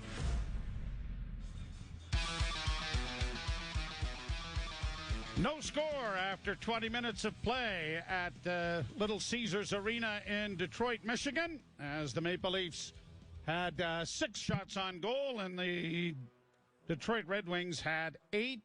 Joe Woll certainly had the more difficult saves to make in the first 20 minutes, and no scoring as it goes now to a power play that will resume for the Maple Leafs start second period. Yeah, Dylan Larkin was 1 minute to go in the first period that he took the penalty. Ilya Samsonov getting hit up around the collarbone in practice the other day, and God, how many times did you get hit in the collarbone? That all of a sudden this is big news, and but he's all right. And the collarbones were a little more exposed. They sure were. Yes, they were. Now, well, the felt. The felt that you had there was always pretty good. So. Now, mind you, the fourth liners couldn't get it up to around 100 miles an hour either back then. In the wooden stick era. Yeah. The Leafs will start in the power play. And again, we talked about some of the possible rule changes. And you like this one, which would come into effect now, where if a power play was dissected by the intermission, you start the next period. If you're on the power play, you start with a face-off in the offensive zone. Or maybe you tweak it just a little bit. If you had the puck in their end of the rink when the buzzer went, as opposed to if it had been iced and it was down in the Toronto end of the rink, why would you be given the extra? I like the idea. I think it's a good idea. And the Leafs defend the goal to our right, and they start out with Robertson coming to center. He drops the puck back, but having difficulties with it was Calle Jarnkrok, and it is shot down the ice. Lajoie will go back to retrieve it for Toronto, and he starts up the right wing. Looks to drop it back, does to Robertson. Robertson in on the right side. Cowan was knocked down on the play. The puck is in underneath the fallen Leaf players. It comes back to the point. Here's Jarnkrok holding, cross-ice feed. 13 seconds left in the power play. Holmberg back of the net. Jarnkrok gets it back to the point. Lajoie will send it towards the net. That went off. Calle Jarnkrok in front. Penalty has expired as the Leafs come away with the puck in the corner. Pontus Holmberg up against the boards, has it in his skates. Trying to dig it free, but without much luck, and now the Leafs do. Cowan gets it back into the slot, and a shot off the shoulder. Good shot taken there by the Maple Leafs, and it was right off the shoulder blade as Kaukonen let it go. Back to the blue line again, to the slot again, and a whistling shot off the goalpost this time. Rebound into the far side. Coming out of the corner with a shot was Lagesson, and the net dislodged, and the Leafs putting some pressure on here after the power play was over. And Moritz Seider, the defenseman for the Red Wings, could easily have picked up a delay of game penalty as he rifled the net off the goal line. I mean, he just turned and gave it a shove, but it was Lafferty with a one-timer that hit the post low to the right of Ville Husso.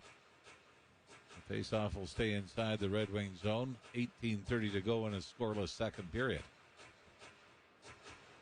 Lafferty had 2 goals and 4 assists with the Maple Leafs while coming over from Chicago last year. He's out there at center ice with a shot from the point that was blocked in front of the Detroit goal. Leafs come away with the loose puck.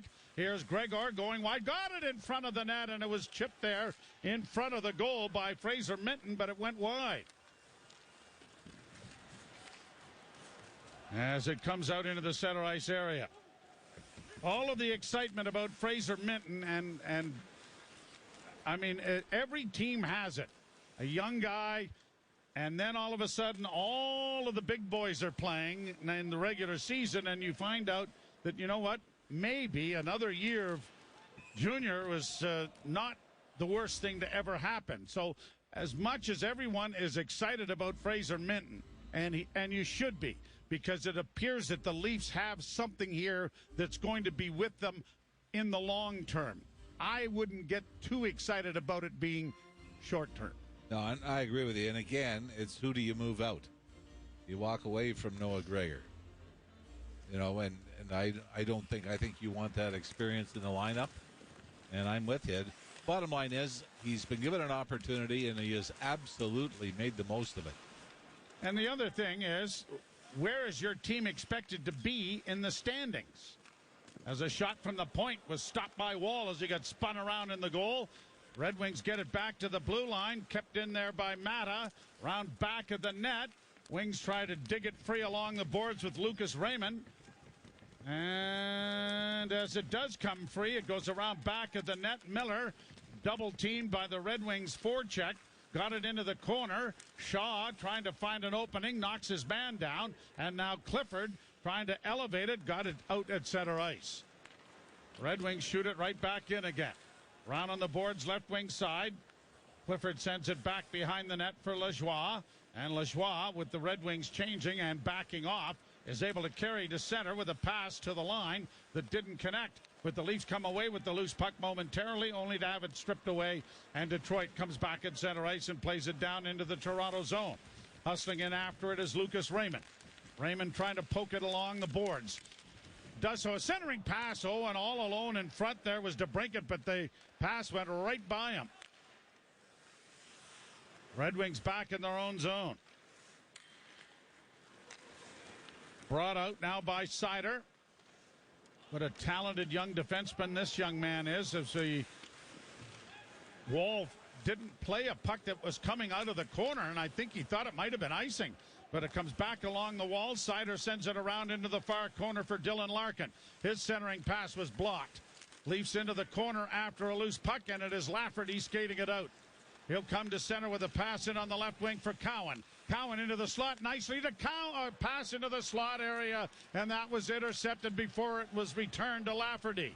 Red Wings Larkin back into the Toronto zone. Back checking diligently there was Lagesson, the defenseman, to deflect the puck into the corner on a centering pass.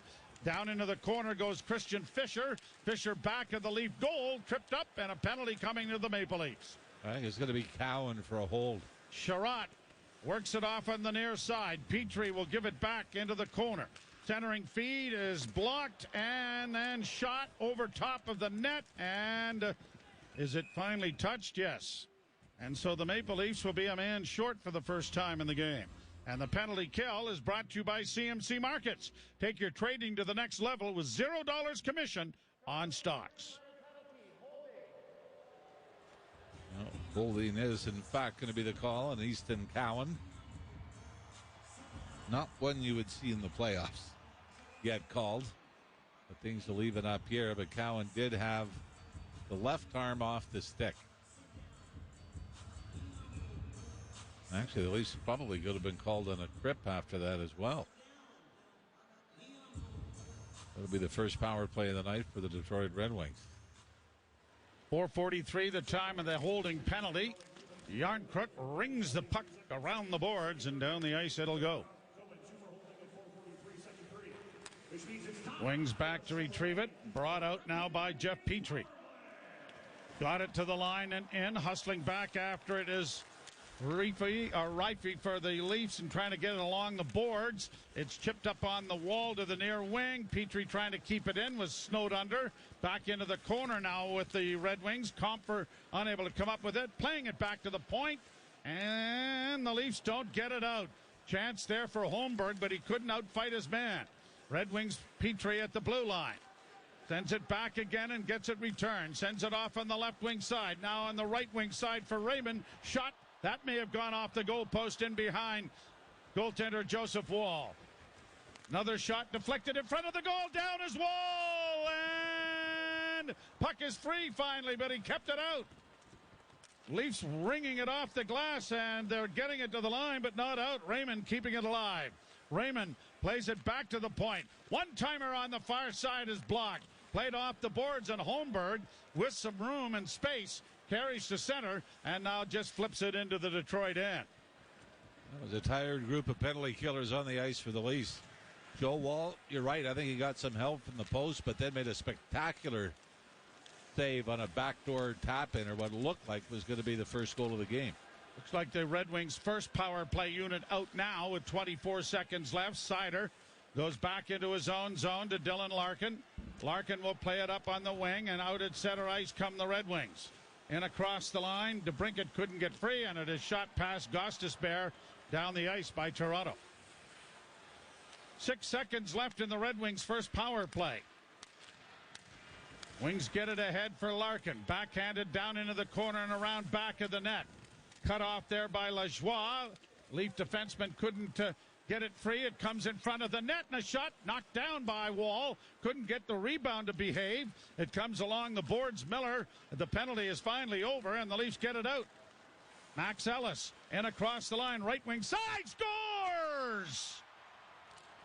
Right-handed shot, Max Ellis coming down the right wing.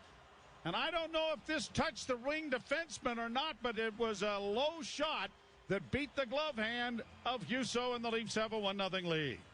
And it might have been just the perfect placement as he was sifting to his right. And, Joe, I think this is one of those that go just over the pad and under the glove. And then after Joe Wall was spectacular at the other end of the ice for the Leafs. And by the way, who set Ellis up? Kyle Clifford. Yeah, I don't know. I mean, you got to believe that this might have hit something, because it was from far enough out that you think Husso would have been able to react to it. So Max Ellis, the Plymouth, Michigan native and former Fighting Irish player at Notre Dame, scores the goal here that gives the Leafs the opening tally of the exhibition game. Husso plays it around the boards. There's Ellis after the puck. Ellis had 10 goals and 10 assists last year for the Marlies in 49 games. As the Wings get it to the line, but not out. Long drifting shot that Husso has no trouble catching and brings a face-off in the Toronto zone. That may have gone off. Was it Sider? I think it did, yeah. He kind of chopped at it just as Ellis was letting it go. It is 1-0 Toronto. You're listening to Molson Leaf Hockey on TSN 1050 and the Maple Leafs Radio Network. All right, everyone. Step up and down. Left foot, right foot. You're climbing up a trail. Now back in your Subaru with symmetrical full-time all-wheel drive and getting active in the... Foul chefs. I'm the one with the knife. Foul food. What is that? The smell. Foul mouth. Shut it down! Gordon Ramsay. Yeah, he's back. A new episode of Kitchen Nightmares. Stream now. NHL fan gear. With unique one-of-a-kind designs by Fanatics, Adidas, and all the latest styles for every NHL team. Don't miss out. Shop now and get today's special offer. NHLshop.ca. A Fanatics experience. From the biggest stadiums to the coziest holes in the wall. From house parties to porch hangs to pride celebrations. From your favorite fuzz shop to your local Indian spot. From noodle bars to sports bars to salsa bars. There's a Molson with your name on it. Canadian Ultra XL. Molson. Everyone in. Must be legal drinking age. Leafs with a 1-0 lead. Ellis from Clifford at 7:05 is the scoring play. Johnny Miller picking up a point, but a little play by Kyle Clifford on the left wing boards to spot Ellis, who jumped out, and we're getting the perfect. Yeah, I think it tips off the top of Sider's stick. You can see the trajectory change and the flutter kind of, so it, as bad as it looked, it wasn't as bad as it looked. Probably saying that for 7 years. Yeah. Yeah, the unfortunate part, they didn't have video replay a lot, did they? You could have pointed at your defenseman a little more often. Shot around the boards in the Red Wing zone. Leafs unable to keep it in. Brought to center ice then by Sprong. In on the wing, and Sprong going to the net. But it was just out of his reach. Another shot is blocked before it got in front of the Leaf goal. Now to the point. Sherratt has his shot blocked. And it comes back out at center ice. Chasing after Sherratt is Ronnie Hirvonen. And Sherratt just keeping it in at the blue line, but then gives the puck away. And now Abrazizi, a rink-wide feed, and across the line comes Easton Cowan. Nice drop pass now. Abrazizi centers. They jam away at it. And Huso is going to be able to cover up on it with Ronnie Hirvonen getting a little extra attention from Dylan Larkin and Shane Gostisbehere as a result of his persistence at trying to pry it underneath the goaltender. I think it's just preseason, but what about Sidney Crosby jumping a player after Chris Letang was hit into the boards? I think there's that, especially with, you see Gostisbehere and Larkin. You've got veteran guys in the league, and sometimes they're going, wait a minute. You can't have these new guys coming in trying to push. They're not even going to be in the league. I'm sure those chirps are quite frequent. Oh, yeah. These Who do you think you are? Icing call here against Detroit coming back. But very similar. I mean, we saw the Red Wings push the Leafs to overtime a couple of nights ago with kind of a skeleton lineup, and the Leafs are holding on to a 1-0 lead here in the second period with the lineups reversed. 11:17 to play in the second period. Really does show you. Shot from the point. Good save made by Huso as the Leafs got it away in a hurry. Another shot by the defense was blocked. Working to the far side is Lagesson. Lagesson for Toronto into the corner. Puts the brakes on. Finds Robertson back at the blue line. Into the slot area for defenseman Kokkonen. He got it off the corner boards and in front of the net, but no one there. Red Wings now play to an open wing.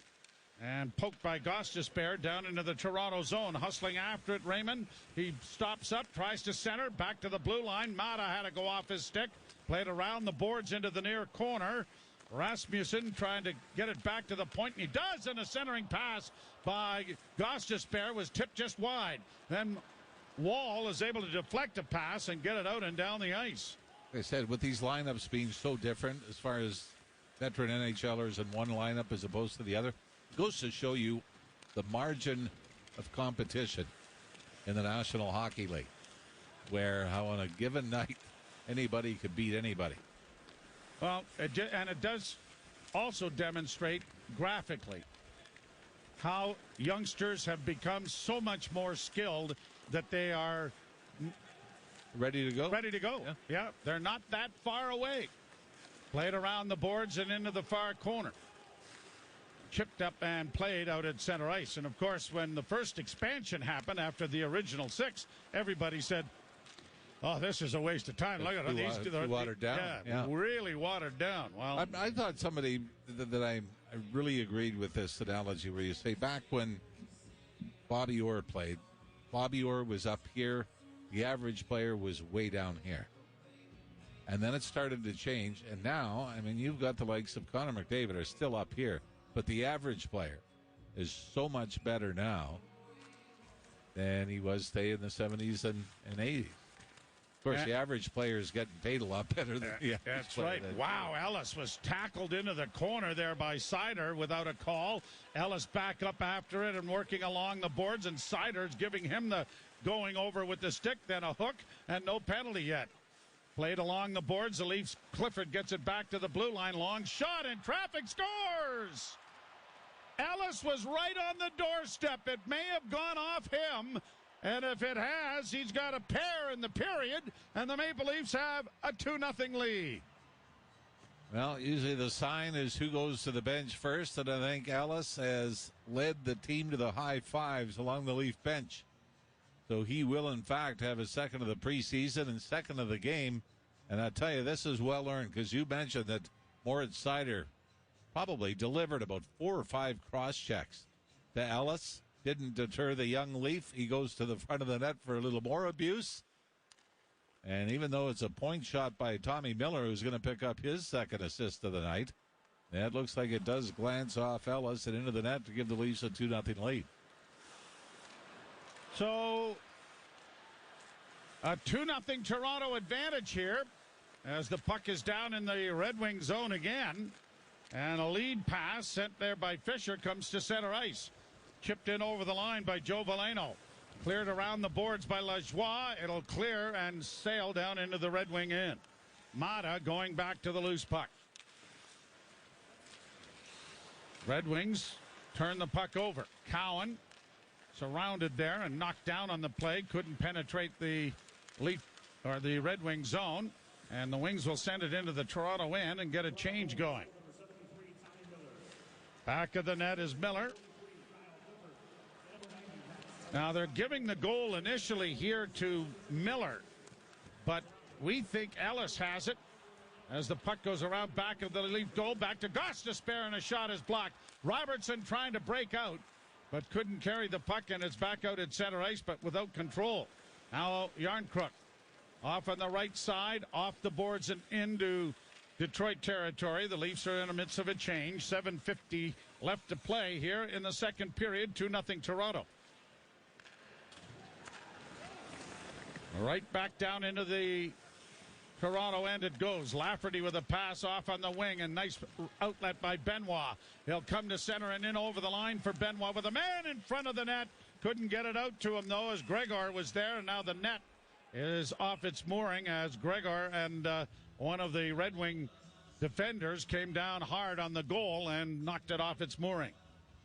We think it's Ellis. They think it's Miller. We know it's 2-0 Toronto. You're listening to Molson Leaf Hockey on TSN 1050 and the Maple Leafs Radio Network. Hey, I'm Ben, official spokesperson for Mobile Clinic. Full disclosure, I have never been to Mobile Clinic, but I did buy a phone off John Smith 123 last month. Great deal. Foul chefs. I'm the one with the knife. Foul food. What is that? The smell. Foul mouth. Shut it down. Gordon Ramsay. Yeah, he's back. A new episode of Kitchen Nightmares. Stream now.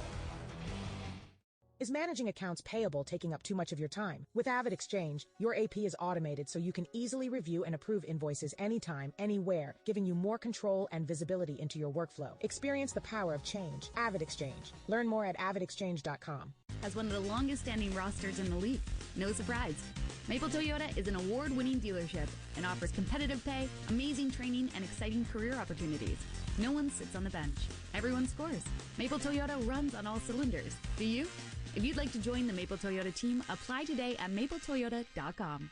Whatever the weather, CMC Markets is here to help. Planning for a rainy day? Enjoy $0 commission on U.S. and Canadian share CFDs. Riding out the storm? Get ahead of the curve with lightning-fast execution speeds. Blue skies ahead? Go with the trusted broker backed by over 30 years experience. Switch to CMC Markets and join over 275,000 global traders. Learn more at cmcmarkets.ca. FX spreads apply. CFDs involve a high degree of risk. Member Canadian Investor Protection Fund. Umbrella not included. There's no better way to drive home than with Hayes, Noodles, and the O-Dog. Overdrive every weekday, 4 to 7 p.m. on TSN 1050. Getting a look at the replay, and it may have gone off a Red Wing player first, but we thought Ellis touched it, and he certainly celebrated that way, didn't he? Well, I mean, even if he doesn't get credit for the goal, he's instrumental in it as he is right between Sider and goaltender Billy Husso to provide the screen. And he must have felt it, whether it went off his stick or maybe off his leg. Very seldom do you see a guy try to steal a goal with today's technology. We've seen it from about 3 different angles now. Oh, some people were very good at it, though. Oh, yes. Usually, and assists, too. And the hey ref line yeah, after the... Yeah, and I'm sure that Wayne Gretzky must have had at least 1,000 of those as a shot is swallowed up by Husso. And now the Red Wings seem getting a little chippy, aren't they? Their shorts are in a bit of a knot here, I think. Well, we're getting one more look at it. Miller lets it go from the point. Definitely goes off Sider first. And back towards the net. Just a simple wrist shot from the left point with traffic in front. But hard to say. That's hard to say through a maze. Well, there aren't any trophies for points in the preseason, I don't believe. But he's going to get an assist regardless, if that's not his goal. And now here's Ellis with it again. Another shot coming to the front of the goal and unable to get a stick on it in front there was Logan Shaw. Back to center ice, and the Leafs have it again. And this young group playing with a lot more confidence as, again, Ellis sends it down into the Detroit end. 6:38 to play in the period. Coming away with it is Shaw. Shaw in the corner for the Leafs around back of the net. Protects it well to get it back to the point. Lagesson's shot is right on, and Husso had to stop that. Red Wings break it out on the right side. Gostisbehere to the red line and flipping it high. And Joe Woll calls for the fair catch and makes it. And that'll bring a face-off in the zone. And Ellis has really gotten underneath some Red Wings skins here. He's been a bit of a pushing session there with JT Compher, but he heads to the bench now with 6:17 to play. Well, the great thing is he keeps going back. It's not that the Red Wings have been able to intimidate him to keep him out of scrums or to keep him from going to the front of the net. He's taken some abuse. Face-off is scrummed, and it is pushed out at center ice by Toronto, forcing defenseman Wallman back into the Detroit end. And at the side of the goal, he decides to circle back because he's being pressured there. Off to Seider. Seider gets it ahead, flipped in over the Toronto line, backhanded back out at center ice by the Maple Leafs. Now brought in by Sprong. He can't get to the Toronto zone, but a penalty coming to the Maple Leafs. Played in over the line, and as it is touched here, second power play opportunity coming for Detroit. The penalty kill is brought to you by CMC Markets. Take your trading to the next level with $0 commission on stocks. Looks like Herveden's going to head to the box, and the Red Wings will go to the second power play of the period. You're listening to Molson Leaf Hockey on TSN 1050 and the Maple Leafs Radio Network. This is an important message from Canadian Blood Services. Our national blood supply is at very low levels. Hospitals are conserving the use of certain blood types. Is managing accounts payable taking up too much of your time? With Avid Exchange, your AP is automated so you can easily review and approve invoices anytime, anywhere, giving you more control and visibility into your workflow. Experience the power of change. Avid Exchange. Learn more at avidexchange.com. We're gonna build a train so big, it can't be stopped. Add stars to a Crave subscription and get the explosive new season of Power Book 4, Force. Egan is too dangerous to be left alive. Tommy, you're gonna get what you deserve today. Tommy Egan is back, and he's badder than ever. They're gonna regret the day they tried to play us. Chicago's a violent city. Game over. Power Book 4, Force. Stream now on Stars. Also available on Crave. Next year. One thing you don't want to deal with is wondering if you can depend on your internet and mobile networks. Switch to Bell and enjoy reliable, fast fiber-powered internet and Canada's best 5G network. Count on Bell for your business and enjoy great offers during Small Business Month. Visit a Bell store or bell.ca/smallbizmonth for details. Bell, doing business just got better. Alpine News Network is here live with one of our superheroes. I run at sonic speeds, but I'm not as quick as the fastest computer. And that's exactly what Sam needed. She runs an IT firm and needed an upgrade. Within 24 hours, she was approved for a business loan. After, I stuck around to play some online games. My legs might be fast, but my thumbs, even faster. Own your home? Need a loan? Alpine Credits can help. Alpine Credits, where homeowners get approved. FISRA license 12616. Tripping penalty to the Maple Leafs will send the power play back to Detroit, their second of the game, and our second period is being brought to you by Molson. Whether it's Canadian, Ultra, Export, or Excel, there's a Molson with your name on it. The trip on Daniel Sprong. It was a pretty good pickup in the offseason, and the Red Wings signed him as a free agent. Hirvonen gets the penalty. After bouncing around a bit, Sprong had a 20-goal season with Seattle last year. Benoit grabbing the face-off win and ringing the boards with it to send it down into the Detroit end. Brought on at center by the Red Wing power play. Dropped by Larkin. Swept at there by the Leafs. Grabbed off now and fired out and down the ice. Seider will go back. Comes to center. Drops for Larkin. Larkin with speed to the line and in. Pass intercepted by Toronto, and then tripped up there was the Leafs' Gregor, and a penalty is going to come here. I believe Shane Gostisbehere is going to get it. Gostisbehere's got the hands out saying, I don't think I touched him, and I don't know if it was much. Well, it's enough, I guess. Seemed to be just a little bit of a collision as Gregor was trying to spin away, lost his balance. I think that was the point that Gostisbehere was trying to make, but we're going to play a little 4-on-4 here for the next 122, barring any more penalties. Derek Lalonde in behind the Detroit bench. And the draw is won by Toronto. Played back to the blue line. Leafs with a pass across, looking in front for Gregor, but it didn't reach him. Red Wings against the boards. Pinching there was Lagesson to try and keep it in. It comes back to the point. Gregor to the far side. Now into the slot area for Holmberg. Holmberg trying to twist and turn. Still with it. And then got pinned to the boards there by Jeff Petrie. And that broke up the cycle. And now here is the Red Wings with the puck 4-on-4 back in their own zone with 50 seconds left under these circumstances. Ben Sherratt gets down into the Toronto end. He's going to drop the puck back over to the near side to Petrie. It comes. Return to the blue line. Working in off the wall. Comes back to Sherratt. Sherratt right wing side for Compher. Shot taken on the chest by Joe Wall. And the Leaf netminder will hold on.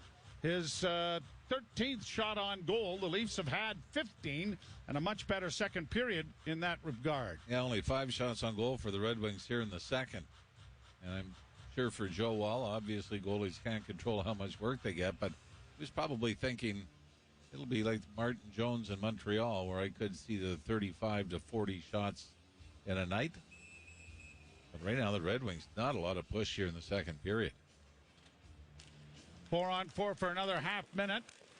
Benoit plays it back at the net, hustling after it, Joe Veleno, but it is cut off there by Robertson. Robertson to the left wing side for Benoit. He looks up ice, carries to the blue line, tried to punch it in, got Minton to flip it into the corner, but the Red Wings are there, and Mata will get it out at center ice. He hit Fabry right in the back with a pass. Now the Red Wings are able to carry in on the left wing side. Wallman in with a shot. Pad save made by Wall with the left leg. Leafs will get an abbreviated power play now of 38 seconds. Red Wings send it back. Out of the penalty box there was Hirvonen, as now he has the puck in over the line. Into the slot and a shot. Oh, and he just missed. Hirvonen after it now in the center ice area. Leafs give it back to him in across the line. Right wing side, stopping up. Tried to chip it back to the defense. That didn't work. Red Wings have iced the puck. 10 seconds left in the power play, an abbreviated one, as it comes out on the left wing side. Kokkonen to the red line, dropping it back. Power play expires. Cowan got it across the line. Lalonde got it into the slot, but it is cleared off a leg by the Leafs trying to get it back to the points. Come all the way back into their own zone. Kokkonen tried a long lead pass there, trying to spring Easton Cowan that didn't quite work. Now a centering pass for Yarncrook, bounced over his stick, and Larkin comes back for Detroit. 2:48 left in the period. Shot deflects, goes high into the near corner. Back to the point. Sider to Sherratt. Shot in traffic, doesn't make it through. Another shot comes in front of the goal. Wall has saved the rebound, scores. Larkin on the doorstep, but it might have been Christian Fischer who finally slid it underneath Wall on a scramble after Wall had made a couple of good saves. Joe Wall was in full scramble mode, and one of us, he was on his back and then trying to regain his positioning and turn. And I think you're right the first time, Joe. It was Dylan Larkin that is going to get credit for this goal. But a simple shot just thrown to the net. And the first one, it bounced off the skate of Larkin, back across the crease, and then bounced back to Larkin. And he was able to just to knife it through the pads of Joe Wall and get the Red Wings on the board and back to within one. 2:27 left to play in the period. And it is all of the scoring here in the second stanza. A shot deflects in front of the Toronto goal. Grabbed off by Benoit. He'll play it up on the left wing. And Simon Benoit will be an interesting decision, as well as a shot here is rifled off the chest of Husso. Benoit's a big defender, but does he have the fleet foot efforts to maybe get him out of trouble? but certainly he can provide the physicality that the Leafs are looking for on that side as the shot goes wide of the Leaf goal. I think his hit totals were pretty good playing in Anaheim, despite some of the struggles the Ducks have had over the years. Red Wings get a turnover in the offensive zone. Raymond unable to shoot it, carries back to the blue line, dishes it off on the wing, got it back again, and then had it knocked away. And the Leafs are able to break it out. Looked like Robertson might be able to break, but had it knocked off his stick. Then he gets across the line, and he got a shot in that went off the chest of Husso, but the rebound dropped down into the blue paint. And there was a race for that loose puck that was finally won by the Detroit netminder. Seider goes in and puts the headlock on Kelly Yarncroc. Paul Woods, who former Detroit Red Wing player and does the broadcast on the Red Wings radio network, was talking about how he does it all. And Rookie of the Year winner a couple of years ago. And he was saying he plays with a bit of an edge. He's got some skill, but not a lot of support and the toughness back for the Red Wings. 1:19 left to play in the period. Yarncroc discussing something with the official. This is probably the headlock and the slash after. Slashed after the fact.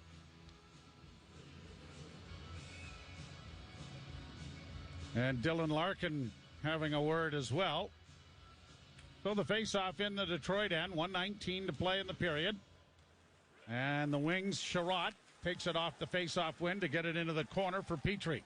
Petrie's pass up at center, shot deep into the zone, knocked down by Wall, played off nicely on the wing, and the Leafs get it out at center, but it goes into the Detroit bench and out of play, and it'll be a face-off coming back with 1:05 to go here in the second period. Opening night is Wednesday night when the Montreal Canadiens will be in town. All kinds of intrigue going on. People speculating. Will there be a new goal song? Will it be the old goal song? Will there be all kinds of things maybe changed? Will they make different changes to the building, to the opening ceremonies, to everything? As a shot from the point deflects in to tie the game at 2s. Ben Sherratt let it go, but that changed directions as well. Bill Wall, who had a nice, neat game going until the last couple of minutes here. On a couple of innocent-looking plays, the Red Wings have tied it at 2. I think Sherratt's going to get credit for it on the 17th shot of the game for the Red Wings. Leafs actually won the draw. But the Red Wings were able to retrieve it, and then it was just a D-to-D play. And Sherratt with the one-timer and traffic in front. None of the goals, I don't think you could say, have been highlight reel worthy. No. Wings play it back into the Toronto zone. Now we're tied at 2s. It was 0-0 at the end of the first. Pinned up against the boards in the Toronto zone. Trying to fish it free is Fisher. And the puck does come free, and Kokkonen then gives the puck away as he overskated it. And then a centering pass for Klim Kostin was knocked away as it comes to the line, but still not out. 23 seconds, and the Leafs have been hemmed in their own end and had two excellent opportunities to get it out of the zone. As a bouncing puck along the boards, one of the Red Wings went down and his skate came right up. That's always a dangerous situation. There's another shot. Scores! With 6.9 seconds left. Veleno gets the goal, but again, the Leafs had at least 3 opportunities with puck control and everything to get it out, and they didn't. So 3 goals for the Red Wings in 2.5 minutes late in the second period have turned this game right around. And I believe it was Pontus Holmberg, Joe, that really seemed to have the best opportunity in the left wing boards to get it out. And I'm not sure if the original shot hit Legason or Holmberg. He lifted his leg backwards to redirect it. If he'd have left it alone, it was an easy save for Wall. Instead, it hits him and then drops right onto the stick of Joe Veleno. And we've got a 3-2 game now for the Red Wings heading into the third period. So Quickly, Detroit erases the 2-0 Toronto lead, and they have a 3-2 advantage after 2 periods of play. Jim Taddy and Frankie Corrado standing by. You're listening to Molson Leaf Hockey on TSN 1050 and the Maple Leafs Radio Network. All the colors and flavors of a bountiful fall harvest are arriving daily at Farm Boy. Canadian fruit and vegetable crops are picked at the peak of dewy freshness and rushed to your local Farm Boy. Before Avid Exchange, managing accounts payable took too much time and effort. Reviewing invoices, tracking down approvals, the list goes on. But with Avid Exchange, your AP is automated so you can easily review and approve invoices anytime, anywhere. You'll gain greater visibility and control into your workflow, giving you time to focus on more important things. Experience the power of change. Avid Exchange. Learn more at avidexchange.com. That's avidexchange.com. 10 seasons of big reveals, bigger surprises. No way! And now, the next big thing. This is huge! Get into The Masked Singer. New episode Wednesday at 8, 9 Mountain on CTV. And Class exclusive Pro Power onboard. If you want the truck built with power, capability, and innovation, there's no substitute. There's only F-150. Right now, get up to $5,500 in rebates on select 2023 F-150 models. Visit your Toronto area Ford store or Ford.ca for details. When I think of affordable data, I think of Virgin Plus. Unlimited nationwide 5G data. There's so much of it. It's hard to ignore the value. From $55 a month. Yes, $55 a month. And the member benefits are over the top. Virgin Plus, obviously. Oh, where can I get this song? 50 gigs 5G data up to 250 megabits per second after a credit of $10 for 24 months. Conditions apply. Visit a Virgin Plus store or virginplus.ca for details. Hi, it's Randy Hanatko, founder of Train West Online Academy. Stop selling features and benefits. This technique is not effective today. Features and benefits don't convince people to buy. Emotions do. Becoming an expert in asking good questions and listening to the answers is your key to success in sales, not barfing out features and benefits. For 18 years, we've been training professional salespeople to reach their full potential. If you're deadly serious about increasing your sales and profits, go to trainwest.ca to learn more. Trainwest.ca. Hi, Zach here from Speedy Glass. Got a crack in your windshield? Get it replaced by our experts. At Speedy Glass, our certified technicians are trained to replace your windshield with care. And because your vehicle's manufacturer requires to recalibrate your front camera, when we replace your windshield, we take care of that too. Book your appointment today at speedyglass.ca to get back on the road safely. Certain conditions apply. Details at speedyglass.ca. Speedy Glass Repair. Speedy Glass Replace. Let's hear your pitch. How would you like to invest in a project with a 90% success rate? A unicorn, is it? Unicorns aren't real, but 90% of our people report a positive outcome. Where's this data from? We asked thousands of BGC club kids. Thorough. Yeah, 90% of kids involved with BGC Canada say they make better choices because of a club. That's unbelievable impact. Where do I sign? BGC Canada. OpportunityChangesEverything.com. TSN 1050. Listen anywhere. Stream your favorite shows in your car. Available on Apple CarPlay via the iHeartRadio app. TSN 1050. Everywhere you want it. You're listening to the Intermission Show on the home of the blue and white on the Leafs Radio Network.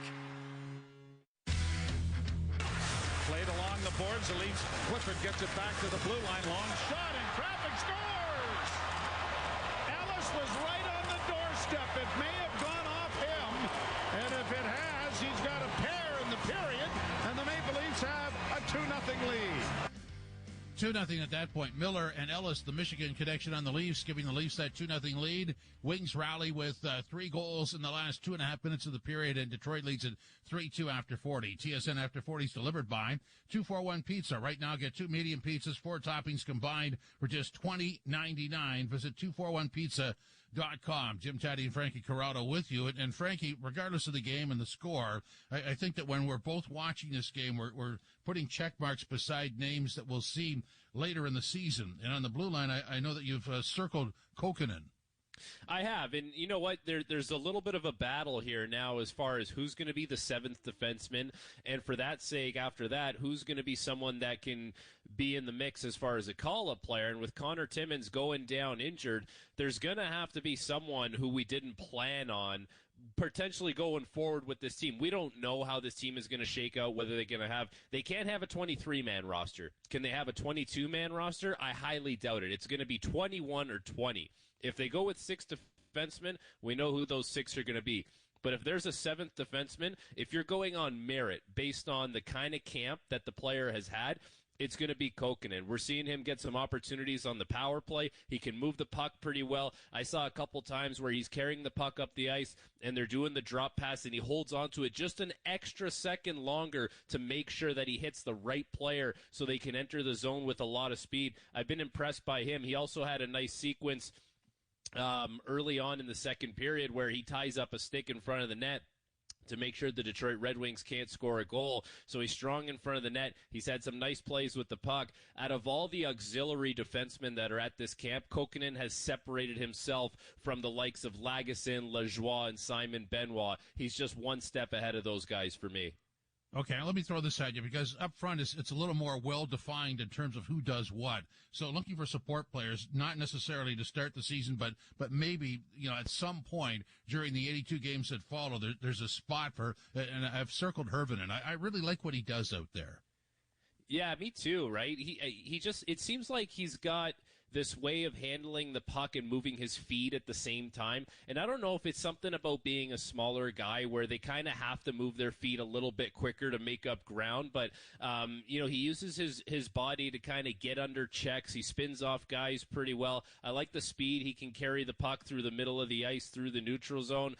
He's someone that's impressed me for sure. And there's going to be a few other names because of the fact that this team is not going to be able to carry 23 players. We're going to see some call-up guys.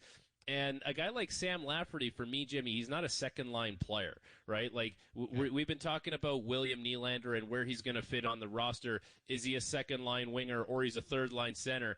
If they decide to go with Nylander as a third-line center, does that mean Lafferty is a second-line winger?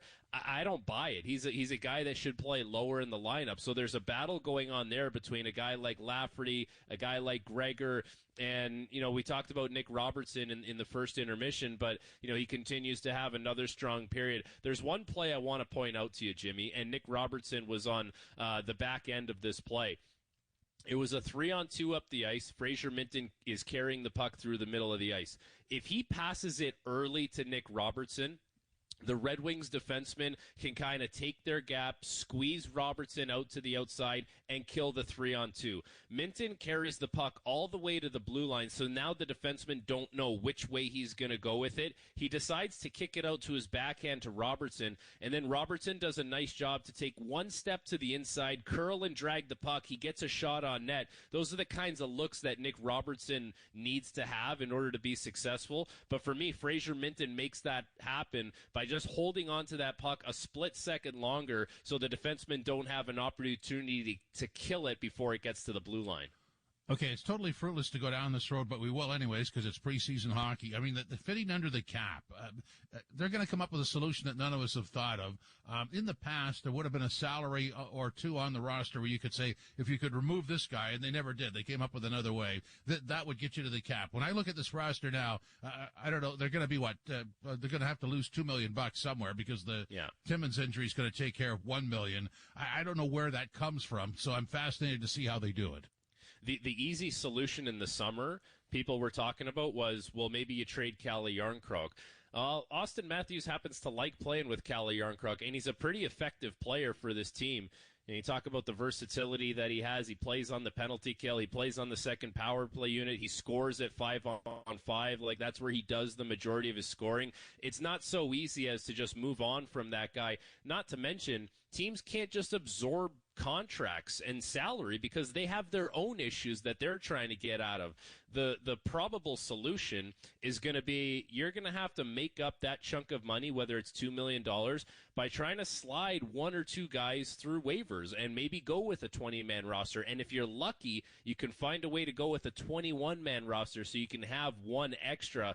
But yes, the Timmins injury allows them to put him on LTIR, he's going to miss a significant amount of time. So there's half a solution for you, but it's not done yet. And we have to get to the first day of the regular season in order for that to be activated anyways.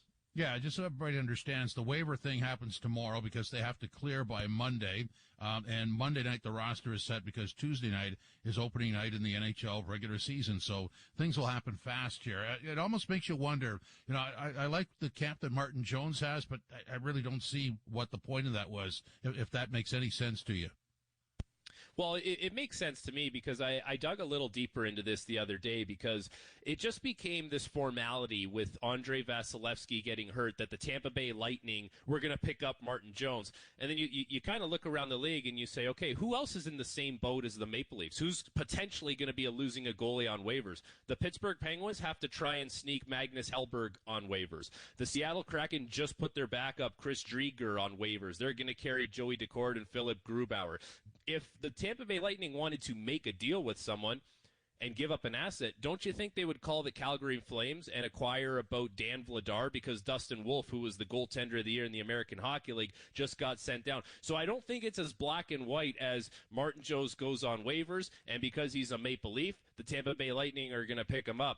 There's other options out there for teams. It's just a matter of who does Tampa want to target because we know they're going to need a goaltender this year.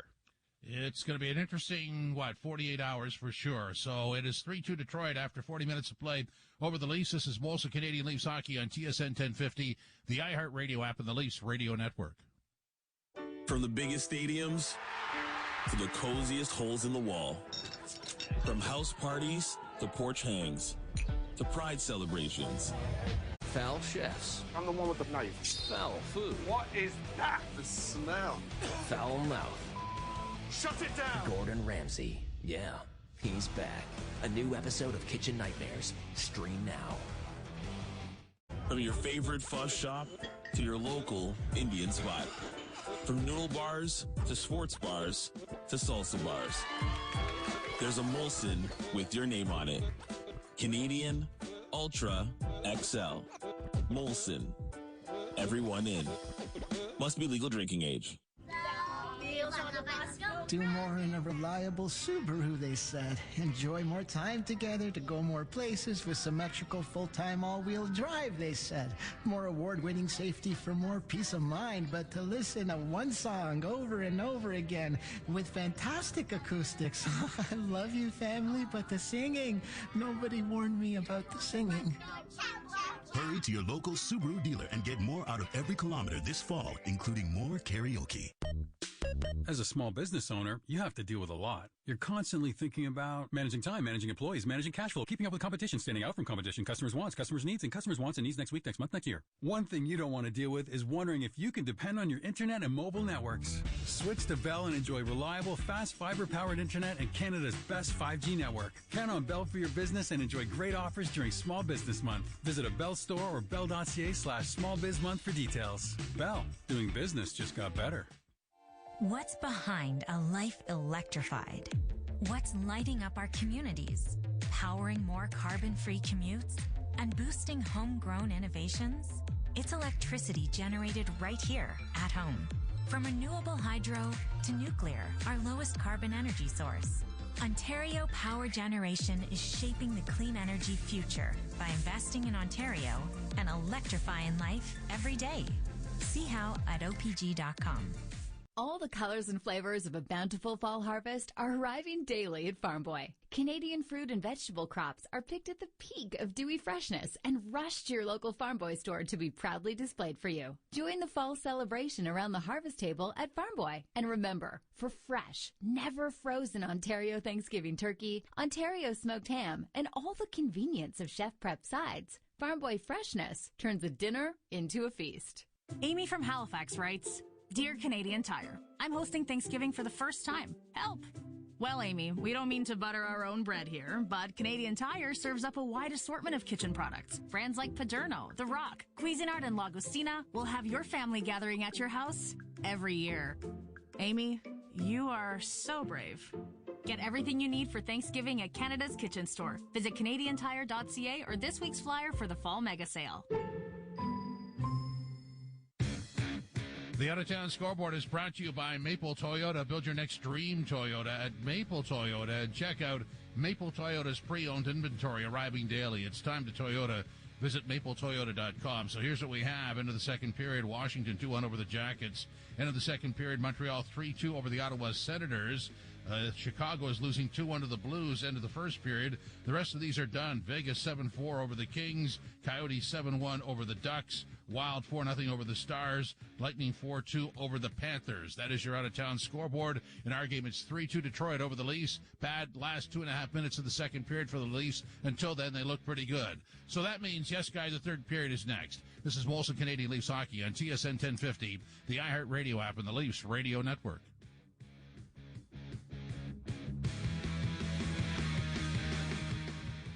It's hard to make time for everything on your to-do list, especially at this time of year. But blood and plasma donors are essential to helping meet patients' needs. We're asking you to add a donation. Go! A new episode of The Amazing Race is here. And it's bigger than ever. Let's go. With 90-minute episodes. Go! All season long. A new episode of The Amazing Race, Wednesday at 9:30, 7 Mountain on CTV. Of plasma. It's an environment where diamonds can form, just like when the Earth was born. But why do you get a bigger created diamond for your budget? They made too many, too quickly, so right now we have a temporary oversupply and the prices are at an all-time low. But we sell both kinds, right? Michael, we sell every kind of diamond there is. Spence. Wow! Located in Vaughan, Scarborough, and Mississauga.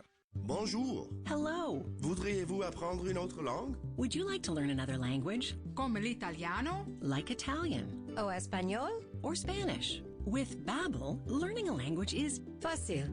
Easy. Lessons take just 10 minutes a day and are voiced by real native speakers designed for all levels of learners. Right now, Babbel is offering radio listeners 55% off their subscription. Visit babbel.com/radio. That's BABBEL.com/radio for 55% off. Ontario has never invested more in student success. We're hiring thousands of new educators to work alongside some of the best paid teachers in Canada, right here in Ontario. We're investing in new reading and math supports and spending billions to upgrade and build state-of-the-art schools. Students are back in classrooms with their friends where they belong, so they learn the skills they need now for the jobs of the future. Learn more at ontario.ca/investing in students. Paid for by the Government of Ontario. Making your lousy commute fun. Overdrive with Hayes Noodles and the O-Dog. Every weekday, 4 to 7 p.m. on TSN 1050. 3 goals in 3 minutes and 27 seconds. The final two coming 49 seconds apart. The Detroit Red Wings erasing a 2-0 Toronto lead and have a 3-2 lead heading into the third period. And the face-off will be brought to you by Alpine Credits. You own your own home and need a loan. Alpine Credits can help. Get approved at alpinecredits.ca. Well, the goals the Red Wings scored, 3 goals in the last 2:27 of the second period to take a 3-2 lead here into the third. Kind of sloppy goals that the Leafs give up, but like you said, Joe, had numerous opportunities on most of those plays to clear the zone. Weren't able to do it. And before you know it, the puck's in the back of the net. Leafs to the left, Red Wings to the right as we start the third at Little Caesars Arena.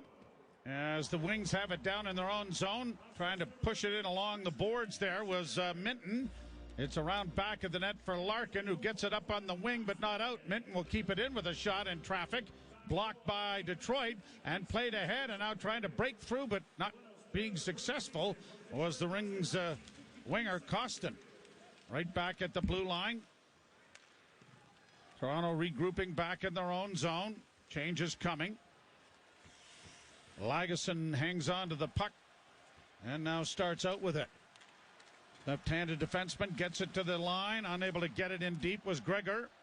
Wings play it back in, and Toronto goes back to regroup with a lead pass off a skate down into the Detroit end. Goaltender Husso plays it along the boards, and that's all the way down into the Toronto zone. Leafs go back. Benoit will circle the goal.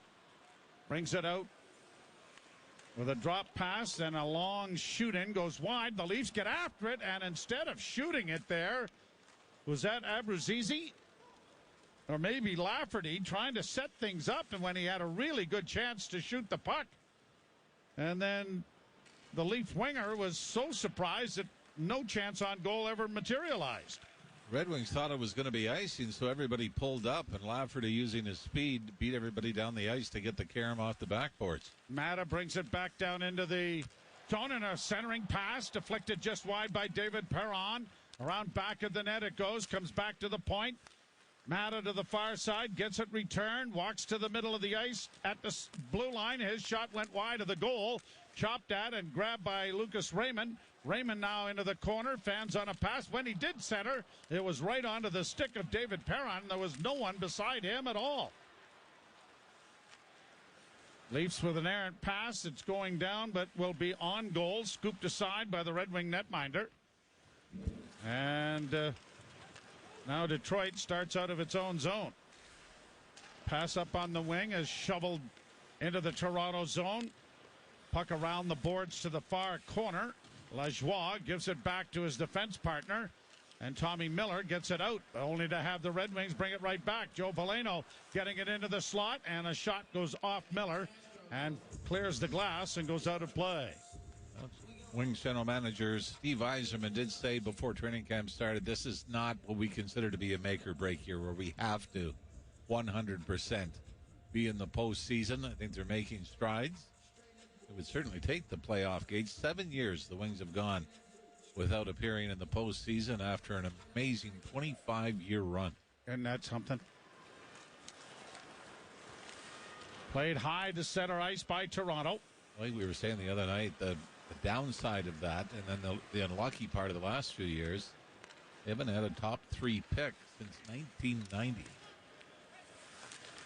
Played into the Toronto zone, unable to get it in front of the net was Fisher. Down into the corner, and a penalty coming here, and it's going to be to the Maple Leafs, and a holding call is coming to Mikko Kokkonen.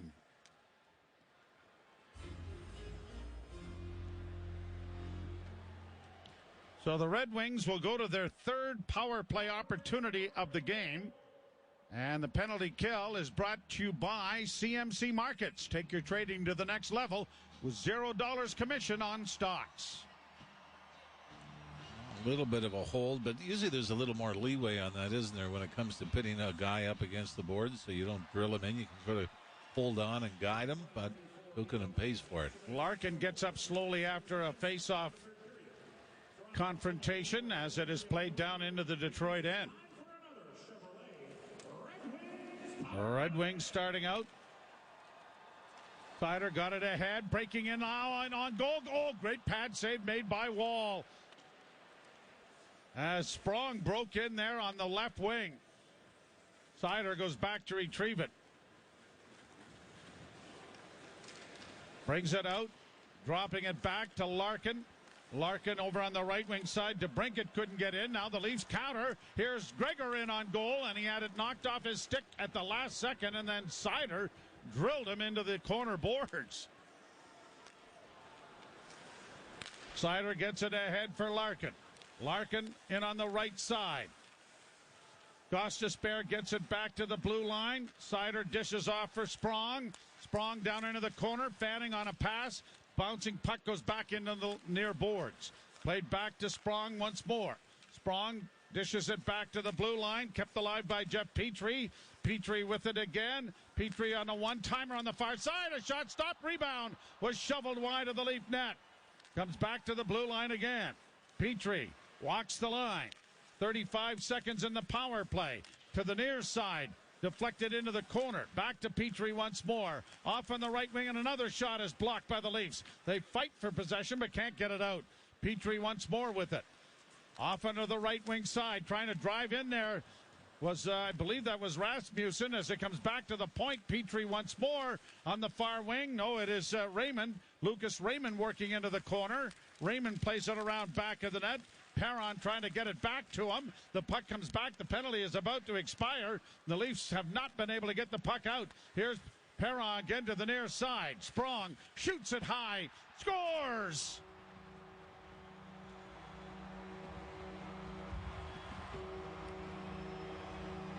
A shot off the wing just gets in under the bar, and the Wings, it will not be a power play goal, but they have a 2-goal lead and have scored 4 in a row. I mentioned Sprong picked up as a free agent from Seattle in the offseason. He had 21 goals with the Kraken last year. And here with the perfect, well, I don't know if Tommy Miller provided a bit of a screen here. It was a bouncing puck, and Sprong, with a little bit of traffic in front, just threw it to the net. And it beat Joe Wall up over the right shoulder. Ball a little deep in the net, but the traffic in front didn't have a lot of room to come out and gut down the angle. But the Leafs, who had a 2-0 lead with less than 3 minutes to go in the second period, are now down to 4-2 Wings here in the third. Played to the Detroit blue line, but not into the zone. The Leafs go back to their own blue line and into their zone to regroup. And a lead pass is cut off. A long lead pass cut off by Wallman, brought in on the right side, and a shot was wired wide of the Leaf goal. Sherratt keeping it along the boards and into the zone for Joe Veleno. Veleno curls it back to the blue line. Sherratt to the far side. One-timer shot on goal, stopped by Wall. Knocked down on the play there was the Leaf defenseman. It comes free, and now Yarncrook gets it out, only to bring it back to his own zone. Leafs trying to get a change, and Benoit will stretch things out. Dropping it off now for Tommy Miller. Miller played it ahead, broken up there by Detroit, fed in on the right side. Sprong again, trying to play into the corner, looks for a return pass. It comes to the blue line. Mata unable to get a pass there from Gostisbehere, and the puck comes back out into the center ice area. And the Wings have picked up the tempo, no question. In on the left side for Fabry. Fabry centers in front, no one home, but it comes back to the blue line, and Gostisbehere keeps it in. Fabry circles the zone. Now Mata with a shot. That deflects off the blocking glove of Wall and goes up into the screen and out of play. So the Wings, who have scored 4 in a row, have taken a 4-2 lead over Toronto. You're listening to Molson Leaf Hockey on TSN 1050 and the Maple Leafs Radio Network. All the colors and flavors of a bountiful fall harvest are arriving daily at Farm Boy. Canadian fruit and vegetable crops are picked at the peak of dewy freshness and rushed to your local Farm Boy store. The adventure of a lifetime is just a click away. Casting is now open for the new season of CTV's The Amazing Race Canada. We want to see you on the finish line. Go to ctv.ca/The Amazing Race Canada to apply. Or to be proudly displayed for you. Join the fall celebration around the harvest table at Farm Boy. And remember, for fresh, never frozen Ontario Thanksgiving turkey, Ontario smoked ham, and all the convenience of chef prep sides, Farm Boy freshness turns a dinner into a feast. He's a no-nonsense diner owner from a small town. Howdy, ma'am. How you doing? She's a rich city girl with everything. You've got to be kidding me. A cold latte? But when she loses everything and must move back home, they both... Yeah. Everyone knows what happens. They both fall in love with unlimited internet from $40 a month after credits for 12 months with Virgin Plus. Obviously. Conditions apply. Visit a Virgin Plus store or virginplus.ca for details. Also, obviously. We care about the future just like you. We have the same concerns about climate change, protecting our communities and the planet. That's why every day we're taking action to develop Canada's energy resources sustainably. Cenovus is a Canadian-based oil and gas company working with our peers, governments, and scientists to find innovative ways to reduce our emissions and water use, reclaim the land we work on, and much more. See how we're taking action at sustainabilitythroughaction.com. TSN 1050. Listen anywhere. Stream your favorite shows on your smart speaker. Simply tell your smart speaker to listen to TSN 1050 everywhere you want it. Detroit 4, the Maple Leafs 2 in the final preseason game for both clubs. Tomorrow, the waiver wire will be hot. The clubs have to be under the cap and ready to go on Monday. So a lot of the decision-making, if not already done, will have to be done by tomorrow. You look at analytics in pro sports, that could be one of the most... Hey, that's a nasty word to bring up these days, Mr. Ralph. Analytics should not be brought up right away.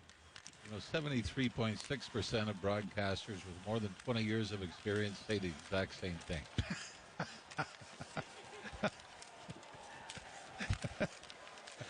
Well, that's good to know. On afternoon games. On afternoon games. Played out at center ice. The Leafs bring it in over the line, but it's a delayed offside. And it'll be brought back into the center ice area. Yeah, analytics these days is taking a bit of a hit. So you still have to play the game, and you still have to let the athletes participate in it, because that's what they're being paid for. And you can sit there and crunch numbers all you want, but if you don't have a feel for the game, then of course we're dancing around the Toronto Blue Jays here a little bit. But even talking to Jimmy Corsi years ago, because it was his stat that became really the first data-based or analytic stat for hockey, the Corsi stat. He said it could be a helpful tool, but he said be careful.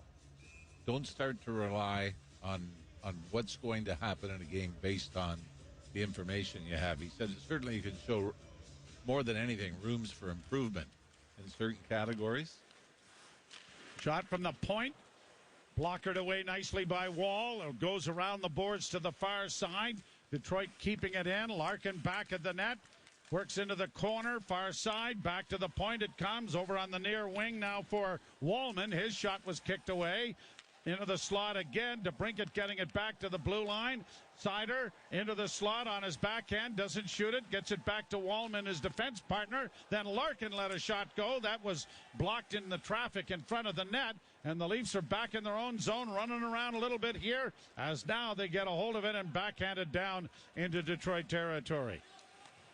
12 minutes to play here in the third period. Boy, Morris Sider's really got a burr in a saddle tonight, doesn't he? Here's the Leafs stealing the puck. Minton trying to come out in front with it. Couldn't. Gets it back to the point. Then a shot, and traffic is blocked. Miller at the blue line. Off on the wing to Minter. Minton fanned on the shot. It goes around back of the net. Robertson unable to get to it. Wings get it out at center ice and play it to the Toronto blue line. Yarncrook freeing it up. Lead pass from Miller to Robertson. Robertson took a bit of a stick across the chin as it goes back into the corner. And the Red Wings get it to the line and out at center ice. And the Leafs mishandle it.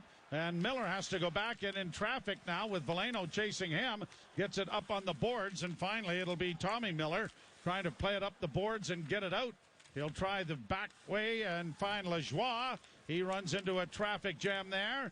Played in along the boards and banked out at center ice. And it bounces into the open door at the Detroit bench and ends up going out of play. Kelly Yarncroc has had a little bit of jump in this game. Has been able to hit on the forecheck a couple of times.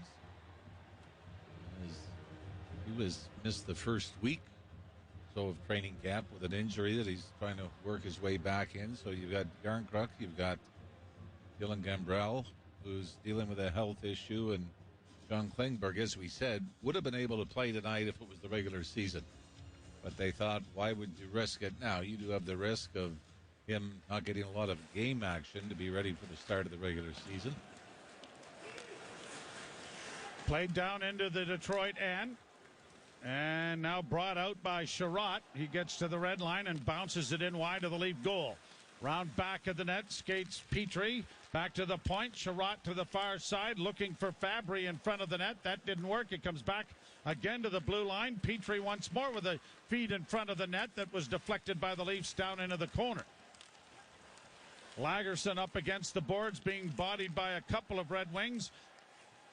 Pushed it up on the wall, but doesn't get it out. Back to the point once more. Petrie dishes back along for Sprong. Sprong to Petrie, and a shot. That didn't make the goal as the Leafs were able to block, and then giving the puck away was Easton Cowan. Here the Red Wings with it again, and a shot that deflects to the side of the goal. Leafs trying to move the puck out, and a penalty coming to Detroit here as the Leaf defenseman was taken down in Kokkonen, and there goes Wall to the bench. So the Leafs, with half the period in the books, will get a power play here. They've got an extra man on the ice now as it is lifted in by Logan Shaw, and there's the whistle to stop play. So the third power play opportunity comes as a result. It's brought to you by your local Ontario Subaru dealer. Hurry to your local Subaru dealer and get more out of every kilometer this fall, including more karaoke. It is the Red Wings 4, the Leafs 2. Toronto to the power play when we return. You're listening to Molson Leaf Hockey on TSN 1050 and the Maple Leafs Radio Network. Alpine News Network is here live with one of our superheroes. I don't want to say I'm a big deal, but I am a superhero. I love helping people consolidate. Foul chefs. I'm the one with the knife. Foul food. What is that? The smell. Foul mouth. Shut it down. Gordon Ramsay. Yeah, he's back. A new episode of Kitchen Nightmares. Stream now. From your favorite fuzz shop to your local Indian spot. From noodle bars to sports bars to salsa bars. There's a Molson with your name on it. Canadian Ultra XL. Molson. Everyone in. Must be legal drinking age. The NHL is taking hockey to a whole new level with NHL Blast on Roblox, featuring the coolest digital hockey hub. Grab your favorite NHL jersey, create your own custom goalie mask, then it's game on. Team up with friends as you hit the ice and streets in this fast-paced twist on hockey. Protect your goal, tag opponents, shoot, score, and of course, sell it. Explore hockey's new home on Roblox at nhl.com/blast. Leafs to the power play and down a pair here in the third period. And things will start for real next Wednesday. A little bit of a trip as, was it Legason coming out of the zone? Yeah, Sprong, I think, is getting the gate. Sorry, it was Kokanen that was dropped. Yep. 10-11 the time of the penalty. And the Wings win the faceoff, and Mata shoots it down the ice. Back to retrieve it is Maxime Lajoie. He'll drop it back. Here's Yarncrook to the line. Played it to himself down into the corner. Chipped it around back of the net. Wings get to it. Play it up on the right wing side, and a bit of a foot race here that is going to be won by the Wing. And a shot on goal stopped nicely by Wall. Maxime Lajoie got into a bit of a foot race there and didn't win it. Played down into the Red Wing zone again, but quickly sent by Mata off the glass and down, icing the puck. 9 minutes to play in the third. Minute 12 to go in the power play. Brought out by Kokanen. Drops it back. Lafferty up on the left wing. Got a return pass in front. And a shot taken there by Gregor. Was stopped by Husso. And again, the Wings have iced the puck. Best chance the Leafs have had, though, on this power play, and it comes off the rush. Not had a lot of puck possession time with the extra man. Oh, and the Wings out shooting Toronto 29-19 now. Back down into the corner. Gregor taken out efficiently. A centering pass in front of the goal. Great chance in front there by Holmberg, but it was thwarted by Husso coming across. Leafs have it again in the corner. Back of the net for for Holmberg. Back to the point it goes. Off onto the left wing side. A wrist shot is whistled wide of the net, taken by Abruzzese, and that went into the corner. Leafs with it once more. Gregor trying to come out of a scrum. Knocked down on the play there was Holmberg. Holmberg comes out with a nifty move to get it in front, and the chance taken there, I think, by Gregor. Yeah, somebody's getting an interference call. And I'm not sure which Leaf is going to the box, but the Leafs won the battle for the loose puck on the boards to the left of the Red Wing net. It's Lafferty, I think, going to the box. Yep. That is Lafferty, 28, getting off. And, I mean, this, again, to me, this is a pretty tough call to make because you got 5 guys battling for a loose puck. Lafferty won the battle, and he's going to get an interference penalty. So, again, we go back to 4-on-4, this time just for 7 seconds. And the Red Wings will go back on the power play. And the Leafs penalty kill is brought to you by CMC Markets. Take your trading to the next level with $0 commission on stocks.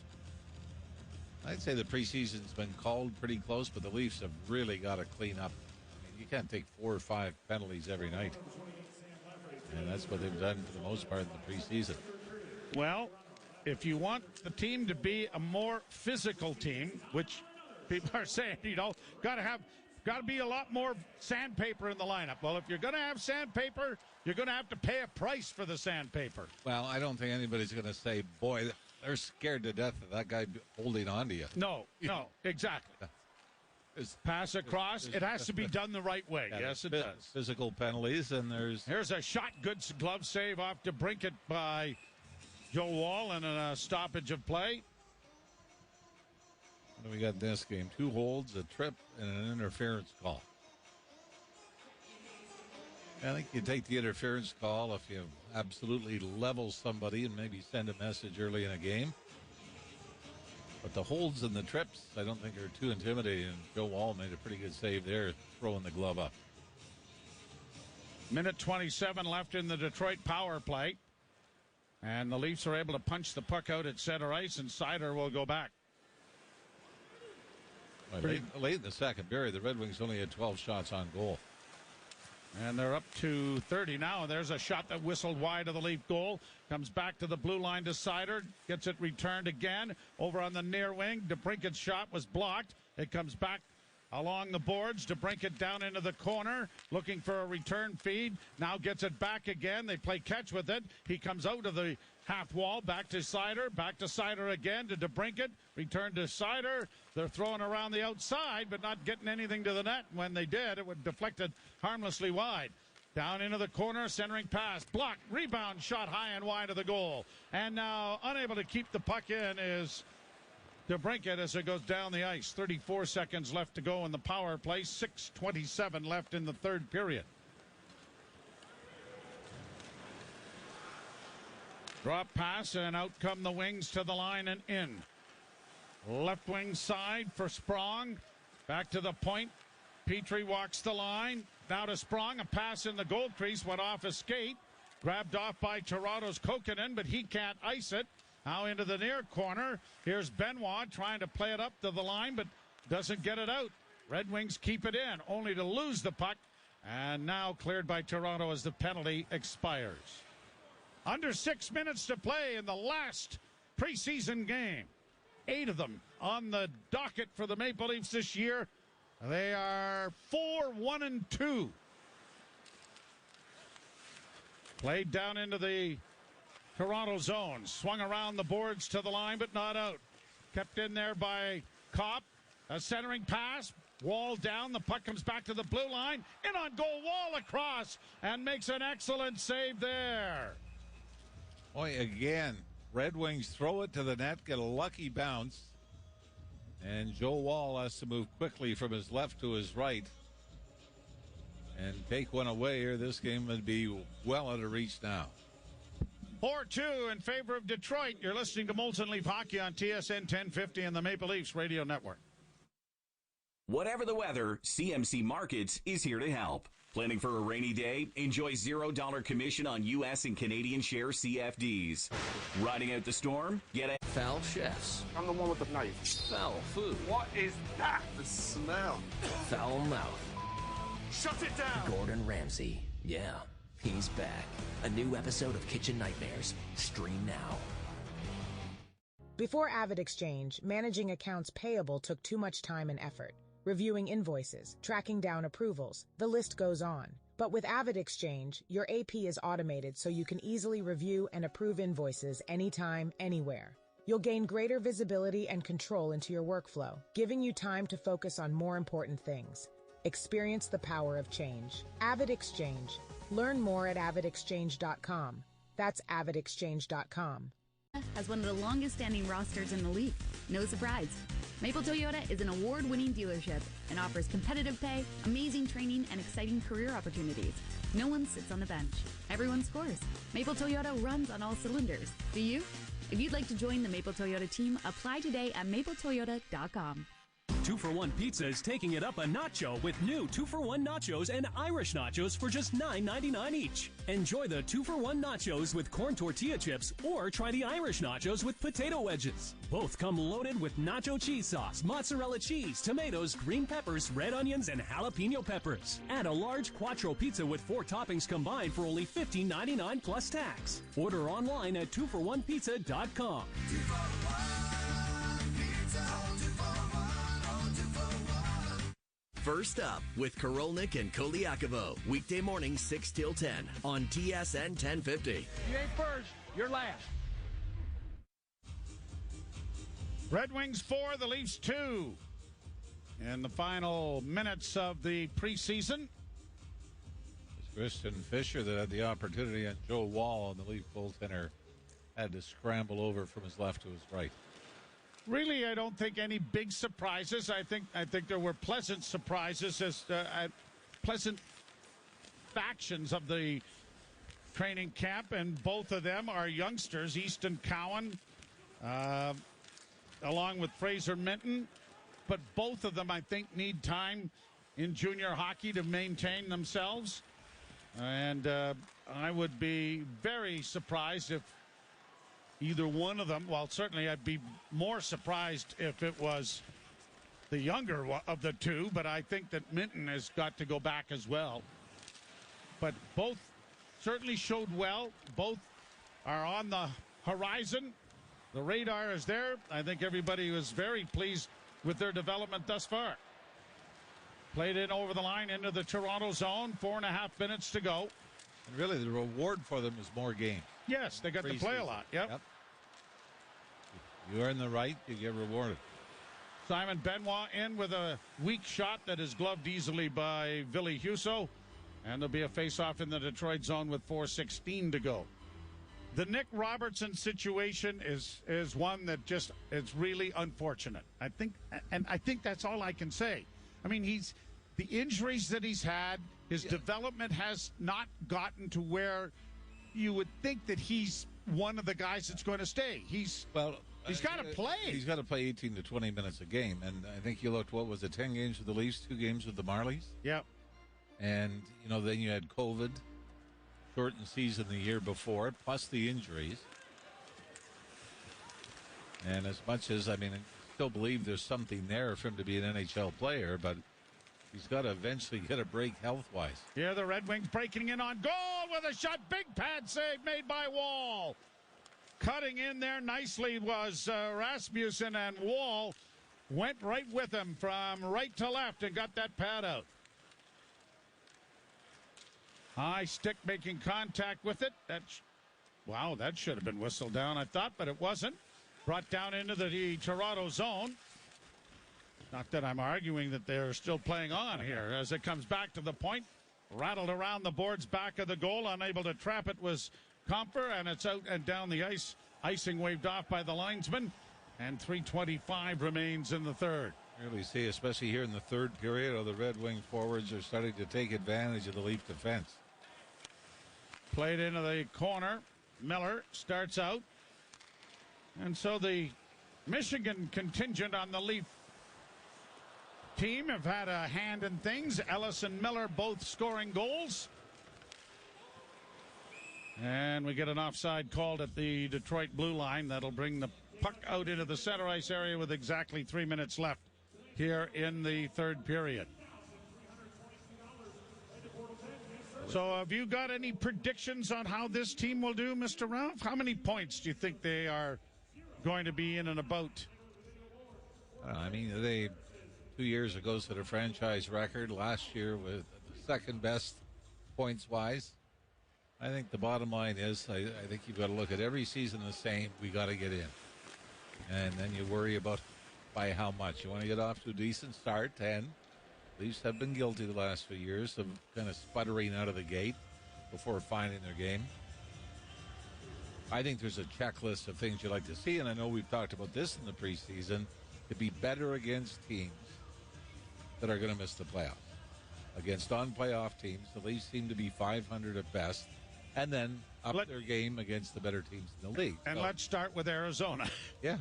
Where they have just not been. Or maybe win at home against St. Louis. Mm-hmm. That hasn't happened in a while. By the way, Joe Wall on the bench for the extra attacker here. Face off in the Red Wing zone. 2:48 to go. Leafs down 4-2.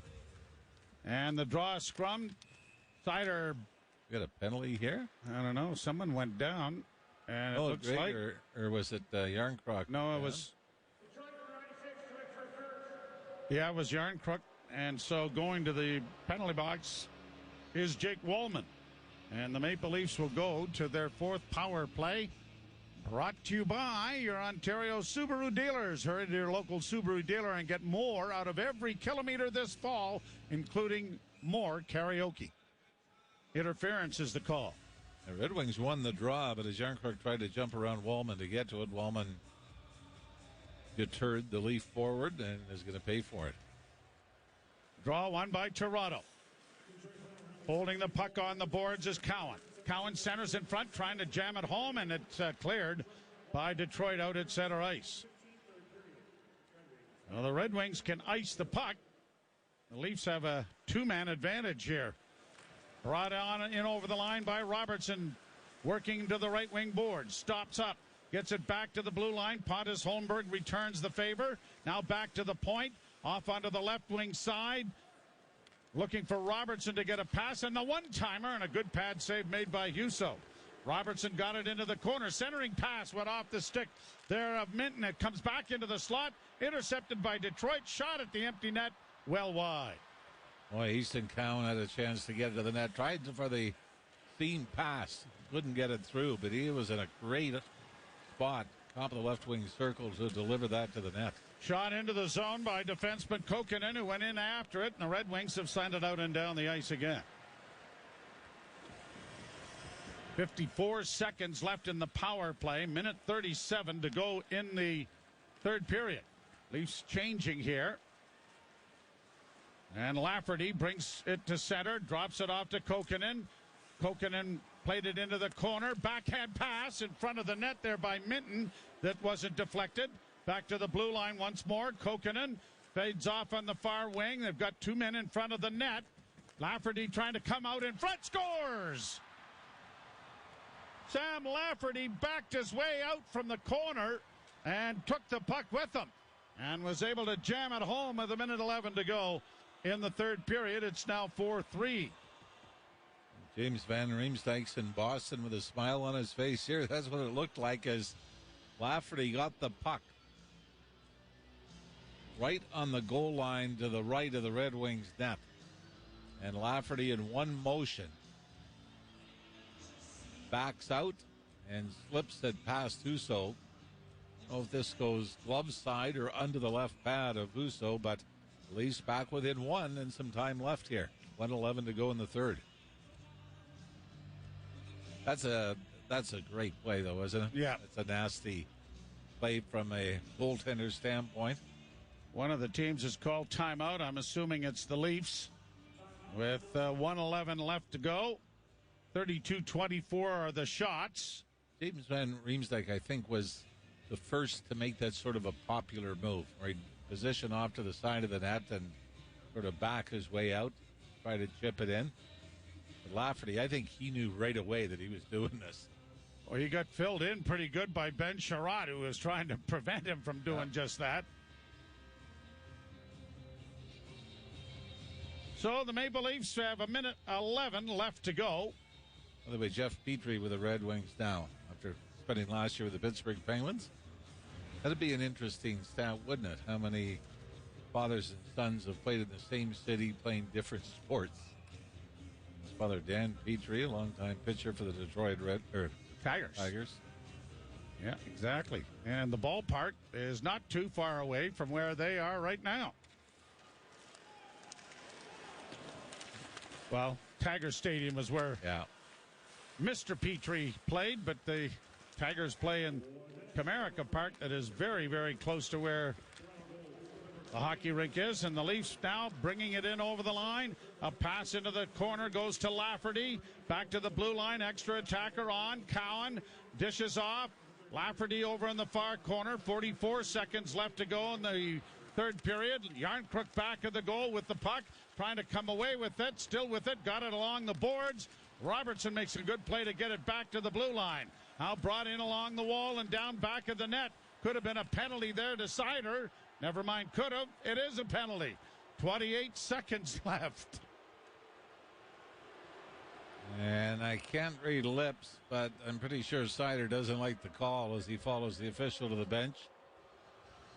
Joel Wall was already back on the bench for the extra attacker, so the Leafs will try it again, but time is their biggest enemy right now. 28 seconds left to go. Oh, yeah, Seider got the stick underneath him and hauled him down as...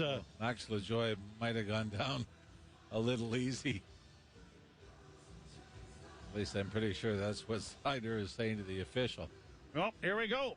And the Leafs tie this thing up and send it to overtime. Face off to the right in the Detroit end. And it is scrummed, but it comes back to the point.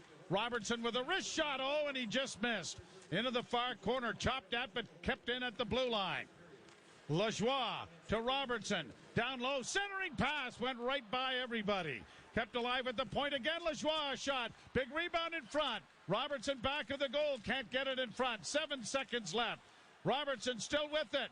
Trying to get it in front. Now Miller in front of the goal. A shot. That is deflected wide, and the horn will end the comeback effort of the Maple Leafs, just shy of tying the game. A couple of good chances at the end, but unable to get the equalizer.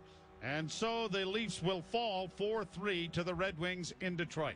Yeah, a little bit of sloppy play in their own zone. Came back to bite them late in the second.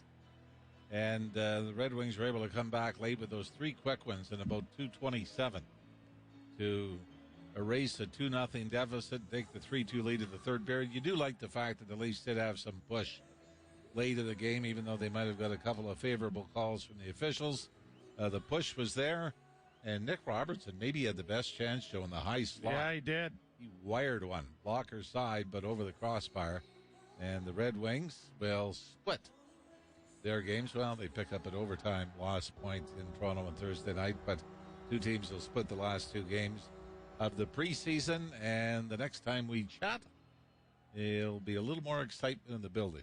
Yes, and it will be opening night, Wednesday night, right here on TSN 1050. We'll have all of that action for you. We're going to ship it off to Jim Taddy along with Frankie Corrado for the postgame show. You've been listening to Molson Leaf Hockey on TSN 1050 and the Maple Leafs Radio Network. As a small business owner, you have to deal with a lot. You're constantly thinking about managing time, managing employees, managing cash flow, keeping up with competition, standing out from competition, customers' wants, customers' needs, and customers' wants and needs next week. This October, riveting originals are right at your fingertips when you add stars to a Crave subscription. Courtney Cox, Greg Kinnear, and Mira Sorvino in new episodes of Shining Vale. What if my psychosis got into the family? Oscar winner Forrest Whitaker in the crime drama Godfather of Harlem. I call the shots. Stars also has the latest releases. Are You There, God? It's Me, Margaret, and the slasher comedy, The Blackening. Whoa. Subscribe now at stars.ca. Also available on Crave. Is managing accounts payable taking up too much of your time? With AvidXchange, your AP is automated so you can easily review and approve invoices anytime, anywhere, giving you more control and visibility into your workflow. Experience the power of change. AvidXchange. Learn more at avidexchange.com. Arthritis. Thanks to Genical Pain Relief, you can start to feel results in just 5 days. Make Canada's #1 selling joint care supplement part of your daily routine and feel the difference. Genical Pain Relief is available in pharmacies or on Amazon. This product may not be right for you. Always read and follow the label. Genical makes me feel so good. When Ottawa's proposed electricity regulations make electricity unaffordable, you may have to make some hard choices. Winter boots for my kids. Groceries for my family. Our mortgage. My rent. Braces. A rainy day fund. Visit tellthefeds.ca to learn why your power bill could be 4 times higher than today. And tell the feds, affordable and reliable electricity matters. A message from the Government of Alberta. It's true. They don't make them like they used to. But for more than 120 years, Miele's commitment to quality appliances has given our customers the peace of mind they deserve. I'm Nelson Fresco, President of Miele Canada. Until November 6th, we're offering you the choice of a free industry-leading 10-year warranty or up to 12% off your purchase during the Miele Perfect 10 Plus event. Exceptional savings on exceptionally crafted appliances that are built to last. Visit a Miele retailer or Miele.ca to learn more. Elevate your home with Miele. When you fly Air Canada, the travel essentials that matter to you are included. Ben loves that he can binge over 2,500 hours of entertainment. That's a lot of rom-coms. Sam loves the free Wi-Fi messaging for Aeroplan members. Now I can stay in touch with my new love, Paolo. And Chloe loves that she doesn't have to pay extra for her carry-on bag. Gotta keep all my shoes close by, even though I'll never wear them all. With so much included, why look anywhere else? Book at aircanada.com or contact your travel agent. TSN 1050. Listen anywhere. Stream us on iHeartRadio, the TSN app, or on Apple CarPlay. TSN 1050. Everywhere you want it. 7 seconds left. Robertson still with it. Trying to get it in front. Now Miller in front of the goal. A shot. That is deflected wide, and the horn will end the comeback effort of the Maple Leafs just shy of tying the game. A couple of good chances at the end, but unable to get the equalizer. And so the Leafs will fall 4-3 to the Red Wings in Detroit. 4-3 the final score. Bonesy with the final call as the preseason is closed. That's it for that, and we'll have the opening game of the regular season on Wednesday night live from Scotiabank Arena. Jim Taddy and Frank Corrado here with the postgame show.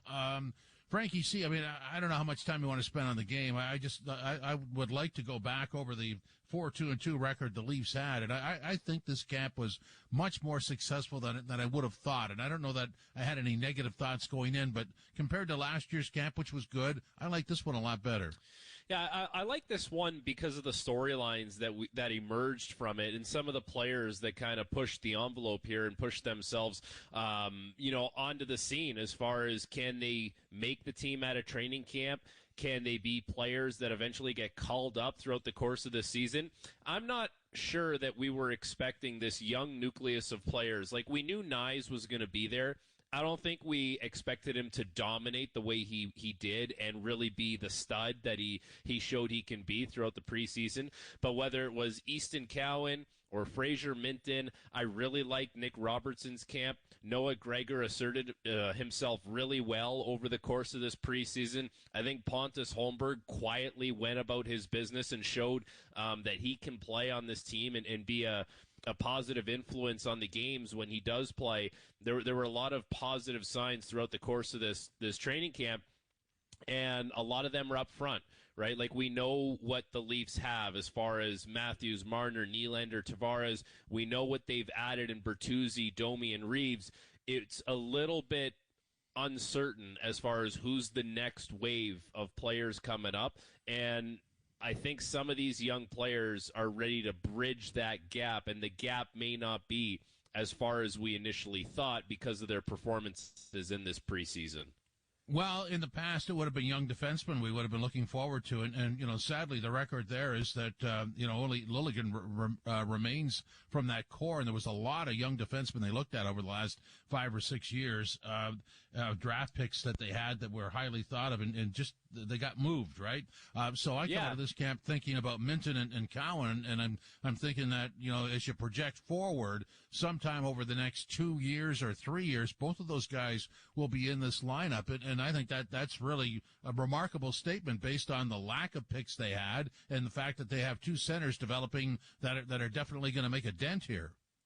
Exactly, and it's very reassuring as an organization that you have some players that are ready to take that step. And, the good teams find a way to do that, to have players on entry-level contracts that come up to the big club after spending some time in the American Hockey League or spending some time in junior and then making the jump, but they're able to have an impact on the team early on. And it's such a cap-saving solution for them because they don't need to go to unrestricted free agency to find these replacement-level players and pay them more than they should get paid. The Tampa Bay Lightning seem to do it year after year. Guys like Ross Colton, there was Adam Ernie was playing. They developed Anthony Cirelli into the player that he is. The Pittsburgh Penguins were a great example of that, such a plug-and-play team. When you look at how that team kind of transformed from the 2009 Stanley Cup champions, Jimmy, to the team that won in 16 and 17. It was like guys like Brian Rust and Jake Gensel and Brian Dumoulin and Carter Rowney. All these guys had started in the minors, and they were just plug-and-play guys, and they played for relatively cheap contracts compared to the output that they were giving that team. And if the Leafs can find a way to do that and have that kind of impact, it's only going to help them in the long run. And there's been some players here that have come and gone. Like, I think of a player like Pierre Engvall, who played a little bit. Justin Hall played. Rasmus Sandin played. Like, these guys were drafted, developed, and played. It just, they didn't have the impact that I think a lot of people had hoped for, and now they've all moved on to different teams. So it'll be interesting to see, like, what are they going to do with Fraser Minton?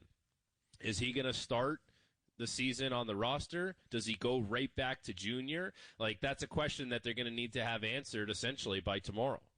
Yeah, and you know, I could actually build a scenario where he does actually start and plays the 9 games, and that gets them under the cap. We'll see. I always defer to smarter people than me come up with the cap solution because it's convoluted. That's a good point. Like, you bring up a good point about the salary cap, because I think at the most the Leafs are going to be able to carry a 21-man roster. So you're going to have your 2 goalies. It's going to be Samsonov and Wall. They're going to try and get Martin Jones through waivers, and in the long run, that should help them because you want to have a third goaltender.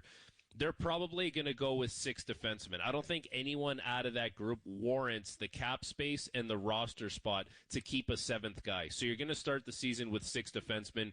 We know who those guys are going to be. It's going to be a combination of Riley Brody, McCabe Liljegren, Giordano Klingberg. However you want to pair them up, that's up to you.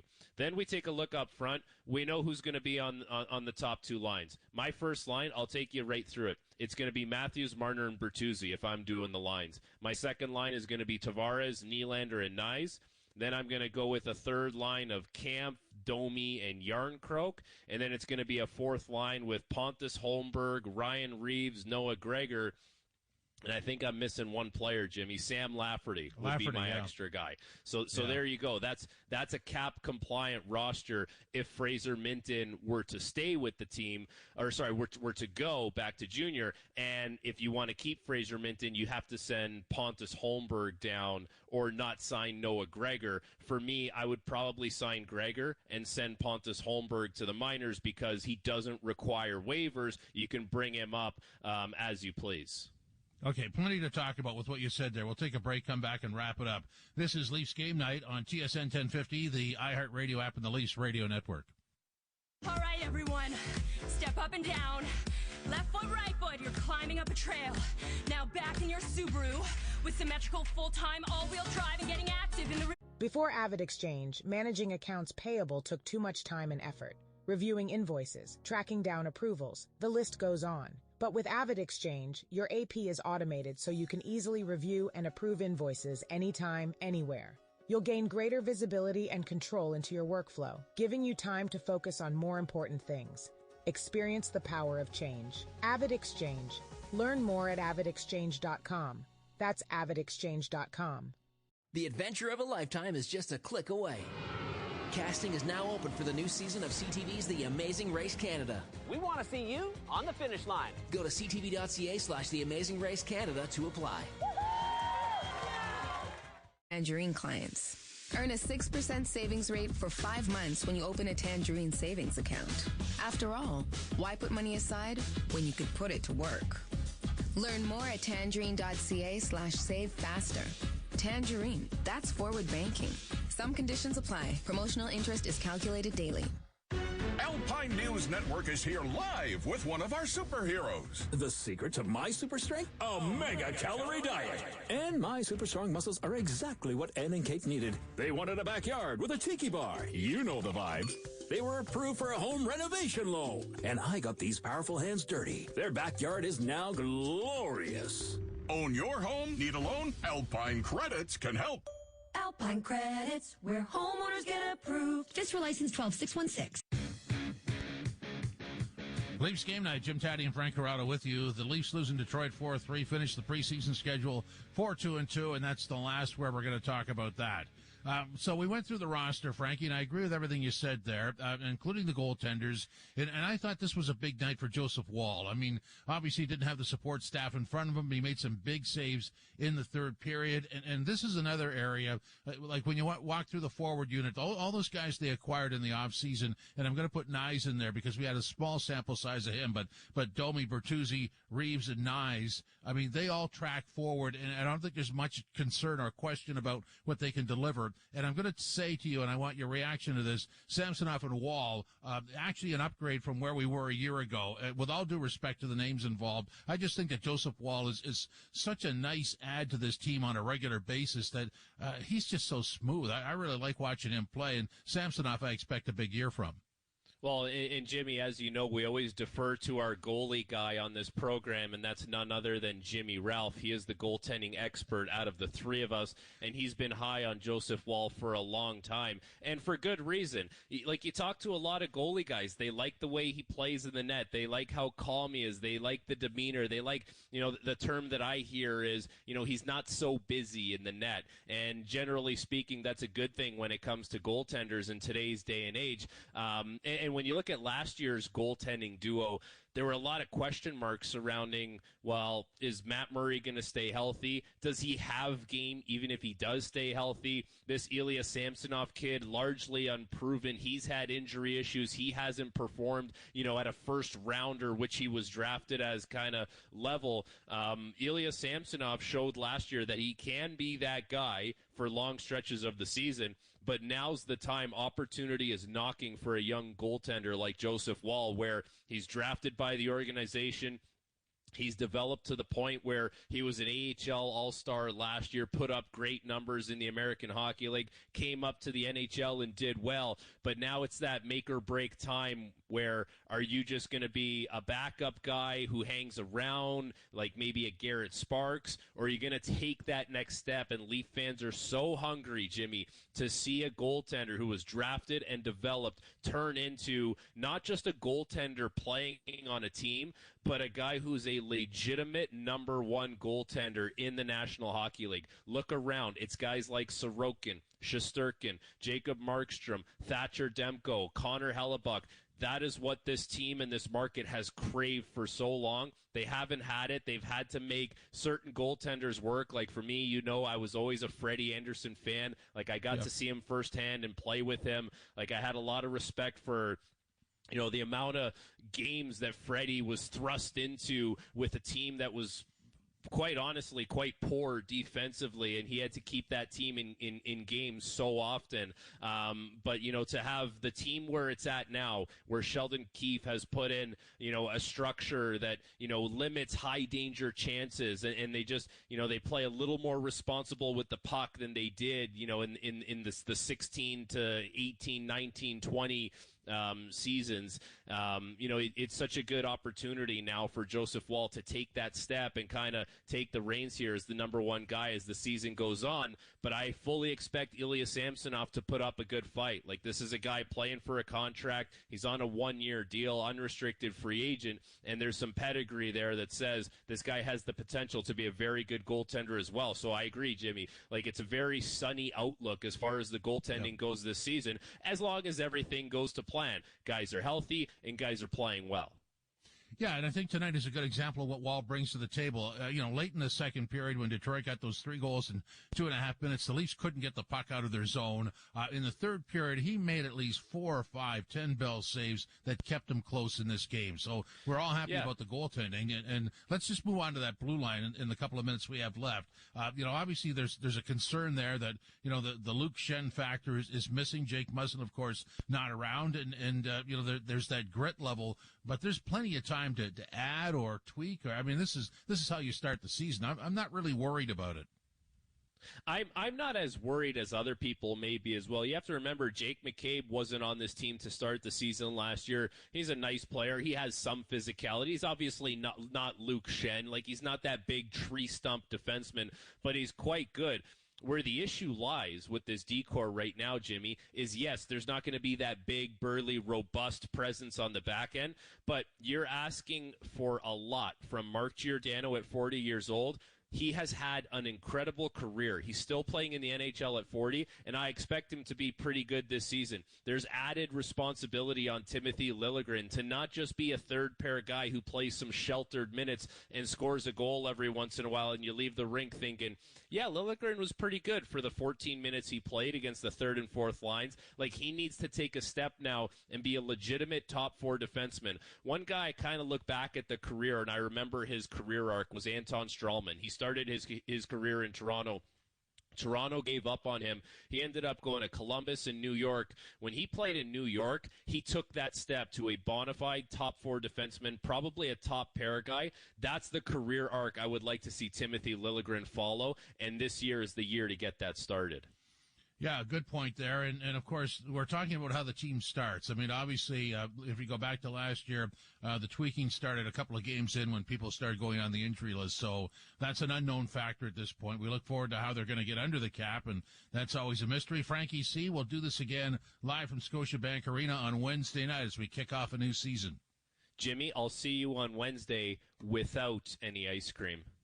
Yeah, we're going ice cream free this year, which is going to be a real test for me. This is Leafs Game Night on TSN 1050, the iHeartRadio app, and the Toronto Maple Leaf Radio Network. All the colors and flavors of a bountiful fall harvest are arriving daily at Farm Boy. Canadian fruit and vegetable crops are picked at the peak of dewy freshness and rushed to your local Farm Boy. Foul chefs. I'm the one with the knife. Foul food. What is that? The smell. Foul mouth. Shut it down! Gordon Ramsay. Yeah, he's back. A new episode of Kitchen Nightmares. Stream now.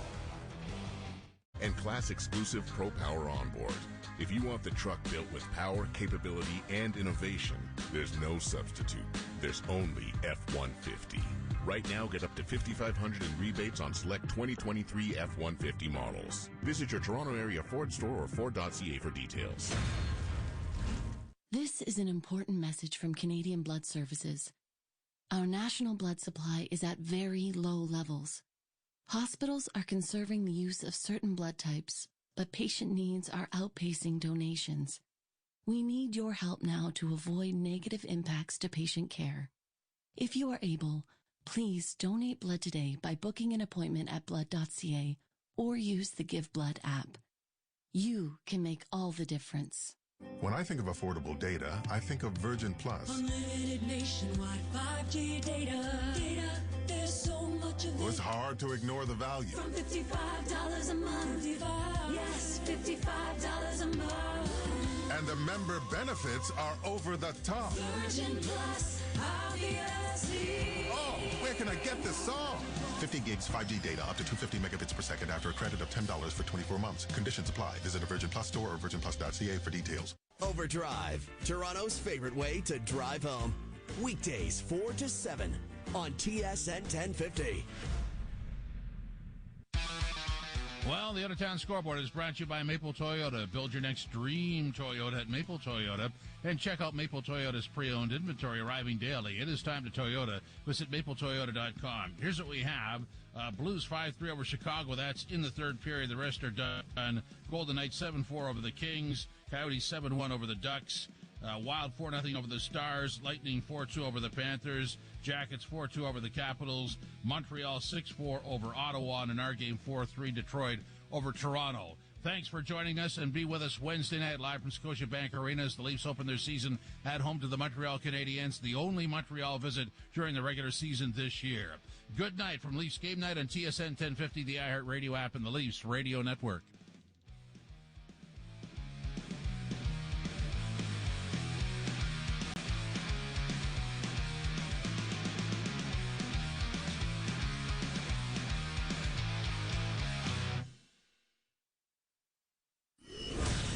CHUM AM Toronto is TSN 1050, an iHeart radio station and the voice of Toronto sports.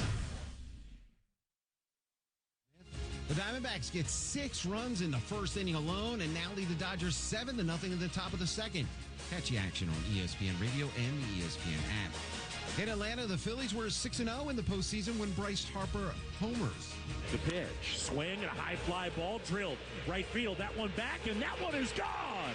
Over the high wall in right, a low hooking line drive, and Bryce Harper has given the Phillies a 2-0 lead. The call on ESPN Radio make that 7-0 as the Phillies shut out the Braves 3-0.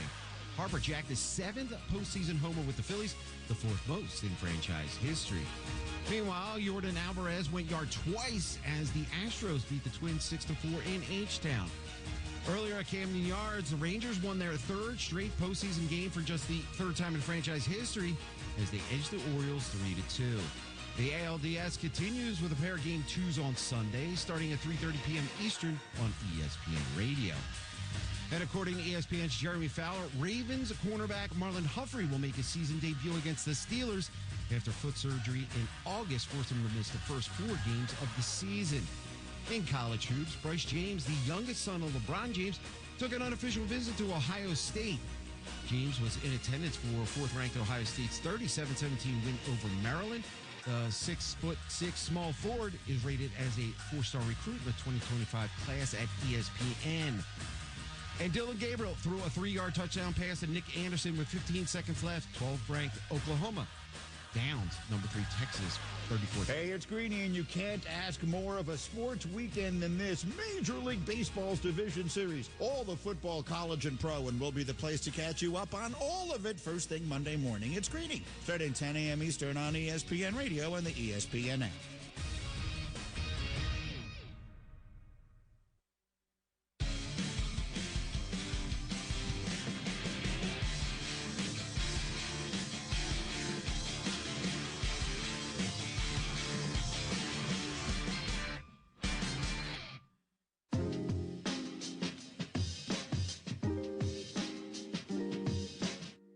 Welcome to the Hoop Collective podcast. We talk about the NBA, which we're doing on Thursday evening.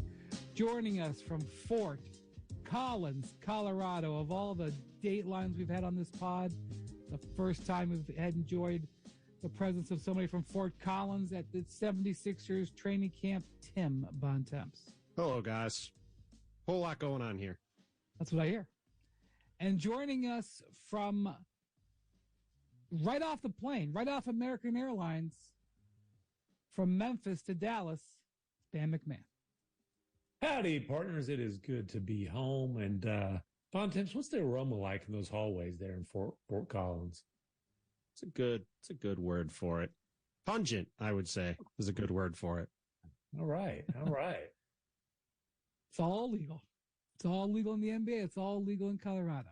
Listen, I'm not complaining. I'm a little envious. I just said it's pungent. I didn't say anything else. Okay.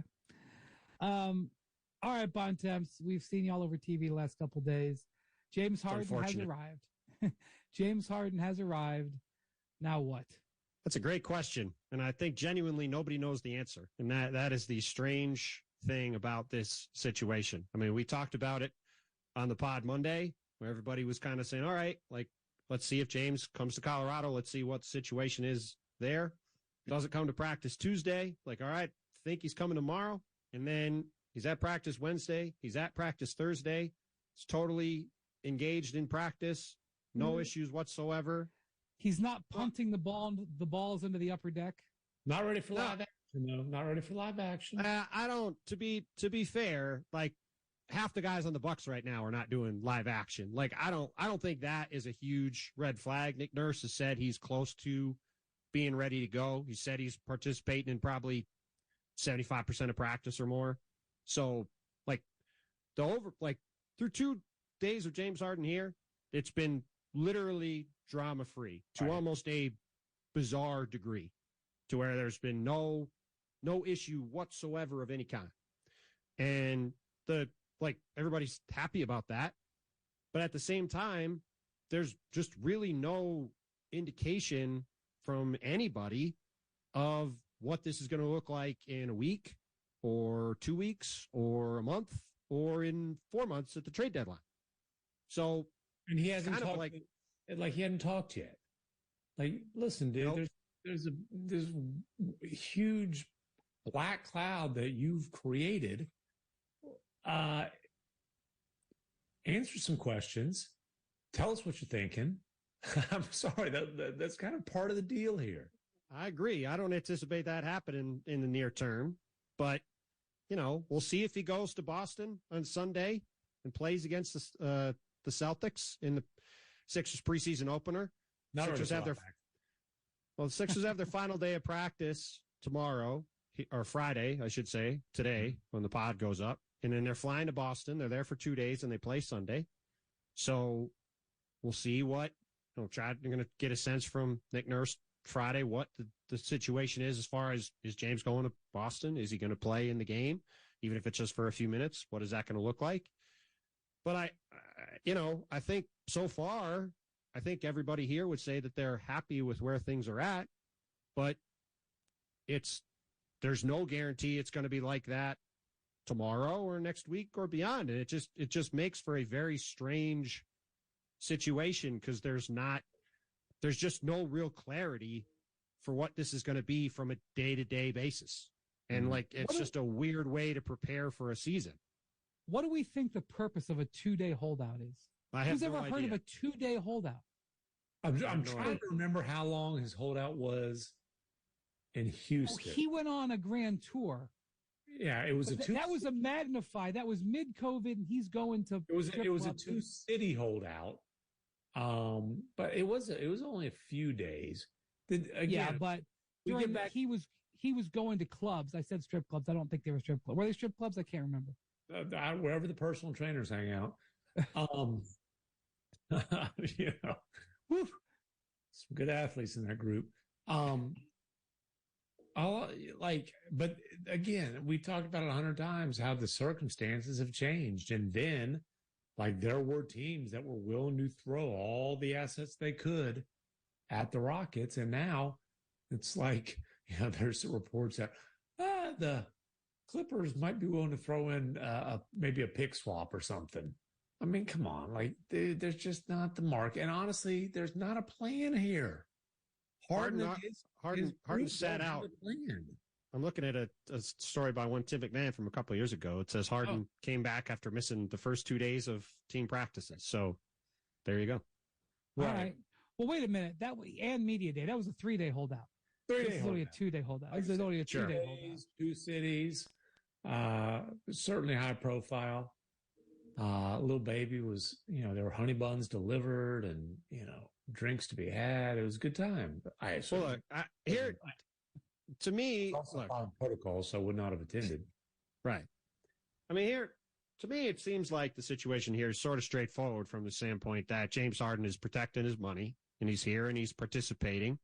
He's obviously hoping to get traded still, preferably to the Clippers. That's obviously not changed. But I think the real question is, and as you just sort of alluded to there, McMahon, but I think if the Clippers get to a point where Terrence Mann and multiple firsts are on the board, I suspect that there will be a James Harden trade. There you go. There's also not a lot of reason for the Clippers, as of right now, to give up everything they have to get James Harden when there's only one team bidding for him. So we'll see where that goes. But to me, I think when this will get interesting again, because I'm guessing, and this is just a guess, but I'm guessing he's going to stick around for the preseason and go to practice and do his thing with the team. I think when this will get interesting again, I would guess, is in a couple of weeks when we approach the start of the regular season. And that will probably be, I would guess, the next time that there is a sort of a checkpoint. I'm like, okay, now we're getting to regular season games. Are you going to be participating in regular season games? Are you going to go home? Are you going to do something like what happened with the Nets right at the end of his tenure when he was, pretty clearly having doing his best to get out of town with the way he was playing? And the Rockets, same thing. And the Rockets, after that one amazing first game, he sort of was like, all right, it's time to get me out of here now. So that I think will be the next checkpoint. But I will say, in Sacramento, that last Nets game. The Nets game was in Sacramento. That was an iconic performance. Yeah. So I think at that point will we find out is this going to be a situation where he's going to play and be fully invested in games until he gets moved or until they can find a deal for him or not. But here's the thing: his beef is with the GM. Yes. So, and he's made that known, and he's already skewered the GM or president, whatever his title is. Right. So, does it really behoove him to act out on the court? If he really wants to create problems, just keep giving interviews, skewering the GM. I don't think acting out or not playing gets him what he wants. But if he continues to make life hard for Daryl, that might help. I don't know. I don't know. But the other thing is, like, Daryl's a robot. Daryl's feelings aren't going to get hurt. Daryl's not going to say, oh, my gosh, you say mean things. Now I'm going to make a trade I think is a terrible decision. Like, if there's any GM in the league who you can't rattle from, like, an emotional standpoint, it's Daryl Morey. By the way, is James Harden a liar? Or maybe he changed his mind. I don't know. But his quote was, Daryl Morey is a liar, and I will never be part of an organization that he's a part of. And then he said, let me say that again. Daryl Morey's a liar, and I will never be a part of an organization that he's a part of. What organization has James Harden been a part of in practice these last couple of days? Well, I mean, look, at the end of the day, James Harden, even if his goal is to get a trade, right? To me, what he's done the last couple of days is the best path to doing that. If he shows up and plays like he did last year for the Sixers and is playing really well, then he's going to have an opportunity, I would think, to be in a position to potentially get moved between now and the trade deadline. If he, if he, starts acting out, I don't know what the Sixers would do. My assumption what the Sixers would do is say, fine, you can go home and we'll try to make a trade, and we'll have Tyrese Maxey be our point guard, and we'll figure out whatever the best deal we can get is later. That would be my guess for what would happen, and I don't think that's helping James Harden get traded, nor do I think it's helping him get paid next summer. But that also doesn't mean that's how this is going to go for the next 3 weeks or beyond that. When Harden came out for that first game, and, when people joked that he was wearing a fat suit. Well, that wasn't the first game. First game was 44-17 in Portland. It was hey, just to let y'all know I can still do this. That's right.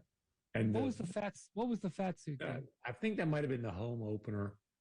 That might have been the home opener. It was against the Raptors, is my point. Okay. So Nick Nurse was there that night.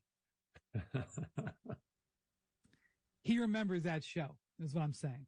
Yeah. I'm fairly certain it was against the Raptors. You might be Whatever right. that alleged, I don't think he was wearing anything, but I think he just had multiple shirts on is what the issue was. Yeah, it was. He does look like he's in shape. He's definitely in shape. Yeah. He's definitely in shape, and he looks great in practice. That's what I mean. Universally, he's been praised for how the last couple of days have gone by everybody involved. Now, I would not be anticipating James Harden getting into a defensive stance anytime soon. Well, I mean, that wasn't happening on the best of days, so I don't think that's going to change now. But look, that we've talked about this going back to the spring, but you look at this team when they're on the court, and these guys have a lot of talent. Yeah. They have a chance to be really good. If this guy, look, he obviously is going to want to get traded. Let's just say tomorrow he woke up and said, you know what? Daryl's not going to trade me. I'm just going to treat this like Kawhi Leonard. I'm going to go out here and play 1 year with this team like he did for Nick Nurse. Just ball out and get myself paid next summer. I think this team would have a chance to go really deep in the playoffs. I think they match up particularly pretty interestingly well with the Bucks. And they've got a new coach in Nick Nurse. I'm just saying, they at least have the chance to have a very interesting year. They've got a chance that were to happen. Yeah, no, they've got a chance to win a lot of games, be a 3 seed, and get bounced in the second round like they always do. Well, and that would be the if you're going by the odds, right? That would be the most likely outcome, obviously. But they do have a really good team, and if he did at some point this season decide to be invested in them through the playoffs, they're going to be a really tough out. Yeah. And it's just made for a really strange couple of days because everybody here is sort of well, things are good, but we don't really know where it's going on all sides. And Sunday, all right. Sunday, actually, a pretty interesting preseason game. I don't know who's all going to play for everybody. Celtics hosting 76ers. For a number of different reasons, that could be interesting. We'll see. The Celtics having a back-to-back for their first 2 preseason games is just a delightful thing. Back-to-back in 3 games in 4 days. Very useful. I would go out on a limb and say that the starters aren't playing both. No. Right, but that's the first game, right? Sunday's the first game. Sunday's the first game. Then they play the Knicks Monday, and then they play the Sixers again in Philly on Wednesday. Right. So they're going to I don't know. We'll see what happens. We'll see what happens. Could be. More Hoop Collective podcast after this. 10 seasons of big reveals, bigger surprises. No way! And now, the next big thing. This is huge! Get into The Masked Singer. New episode Wednesday at 8, 9 Mountain on CTV. At Public Mobile, we do things differently. From our subscription phone plans to throwing a big sale right now when no one else is. Well, maybe they are, but who cares? Our sale is better. And it's on right now. No waiting necessary. You have the latest phone. Now take advantage of a great price on a 5G subscription phone plan. It's the perfect deal for anyone who could use some savings right now. Subscribe today at publicmobile.ca. Different is calling.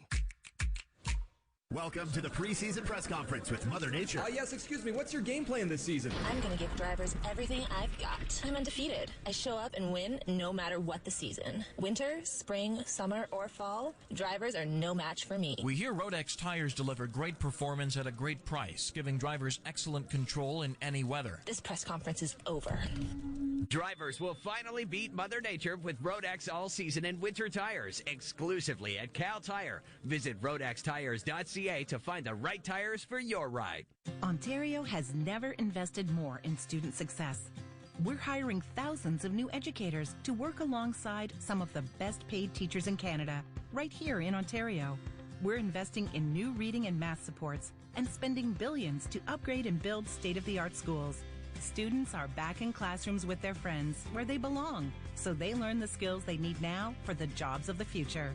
Learn more at ontario.ca/investing in students. Paid for by the Government of Ontario. At Public Mobile, we do things differently. From our subscription phone plans to throwing a big sale right now when no one else is. Well, maybe they are, but who cares? Our sale is better. And it's on right now. No waiting necessary. You have the latest phone. Now take advantage of a great price on a 5G subscription phone plan. It's the perfect deal for anyone who could use some savings right now. Subscribe today at publicmobile.ca. Different is calling. When it comes to tough, there's no such thing as second best. It's why we built the 2023 Ford F-150 with available Power Boost full hybrid V6 engine and class exclusive Pro Power onboard. If you want the truck built with power, capability, and innovation, there's no substitute. There's only F-150. Right now, get up to $5,500 in rebates on select 2023 F-150 models. Visit your Toronto area Ford store or Ford.ca for details. Let's face it, there's no best time for your furnace to break down. There is, however, a worse time, and that would be when the cold weather hits. But by planning ahead, you could avoid the worst-case scenario and save $1,200. With Reliance Home Comfort's Early Bird Sale, when you upgrade to a featured furnace, you get $1,200 off your purchase. Our sale won't last long, so don't wait for winter to tell you it's time to upgrade your furnace. And call on Reliance. Conditions apply. Savings off regular price. See website for details. Listen to the Yes Guy Show. Yes Guy. With Jim Taddy, Saturdays at noon on TSN 1050. Champions live here. But significant news from the 76ers today. Joel Embiid comes out and officially announces he's going to play for the Americans next year's, or at least his plan is to play for the Americans next year at the... if he plays in the Olympics, he'll play for Team USA. Right. Now, a couple of things here. Number one, I can tell you that this recruitment has been going on for at least a year. Joel became a American citizen in the summer of 2022. In the fall, sometime in the fall, Grant Hill, who's the executive director of USA Basketball, went to Philly, sat down with him and said, "Hey, my fellow American, how'd you like to play for the good old US of A?" And basically, answered his questions, sounded him out, recruited him. I think Grant and the U.S. felt good about their chances, but didn't know. Last year, when I was in Paris doing Victor Wembanyama stuff, I spent a little bit of time with Vincent Collet, the French national team coach. We, of course, talked about this. He said he was hopeful, but was not, how would I want to put it, that I'm not going to get obscenely aggregated. Not optimistic. He was hopeful, but he didn't think that it was the greatest chance ever that he was going to play for the French. Certainly there had been some interest, especially after the French lost to the Americans in the Tokyo Olympics. I think Joel had shown some interest. He had French citizenship. He could have played for Cameroon. Now, let me just say the Cameroon situation. Obviously a native of Cameroon, came to the United States to play for Kansas, and has, been living in the United States almost exclusively since then. His French citizenship came because of the French ties to Cameroon. I believe Cameroon was a French colony at one time. So I think that Cameroonians have a pathway to French citizenship, or a stronger pathway than the average person.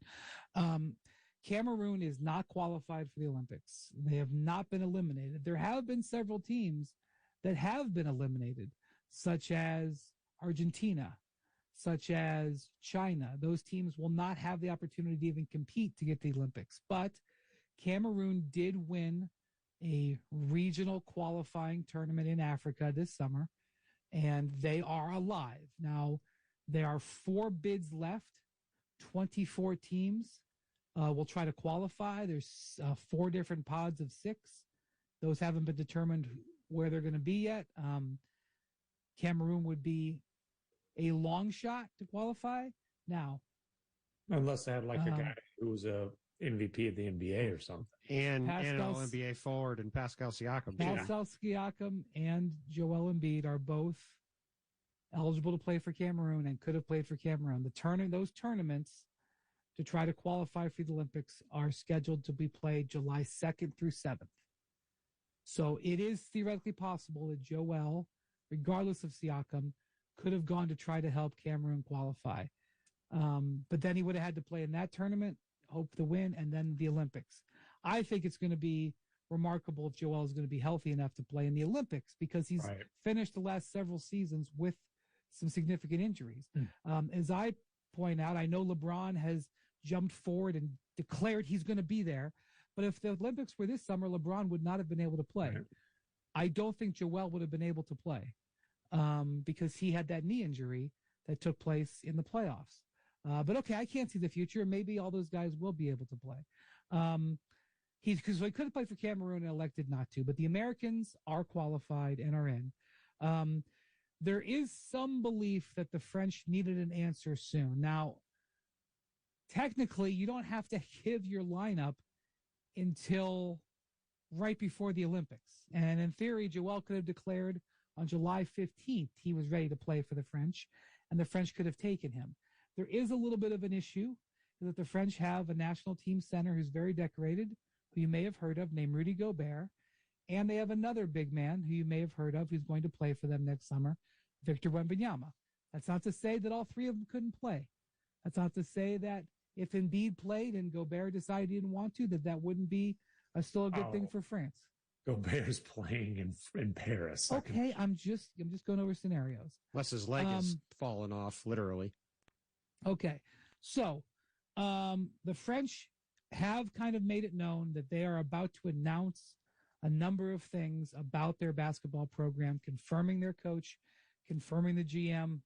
I don't expect there to be changes there, but they had a terrible showing at the World Cup, did not get out of pool play.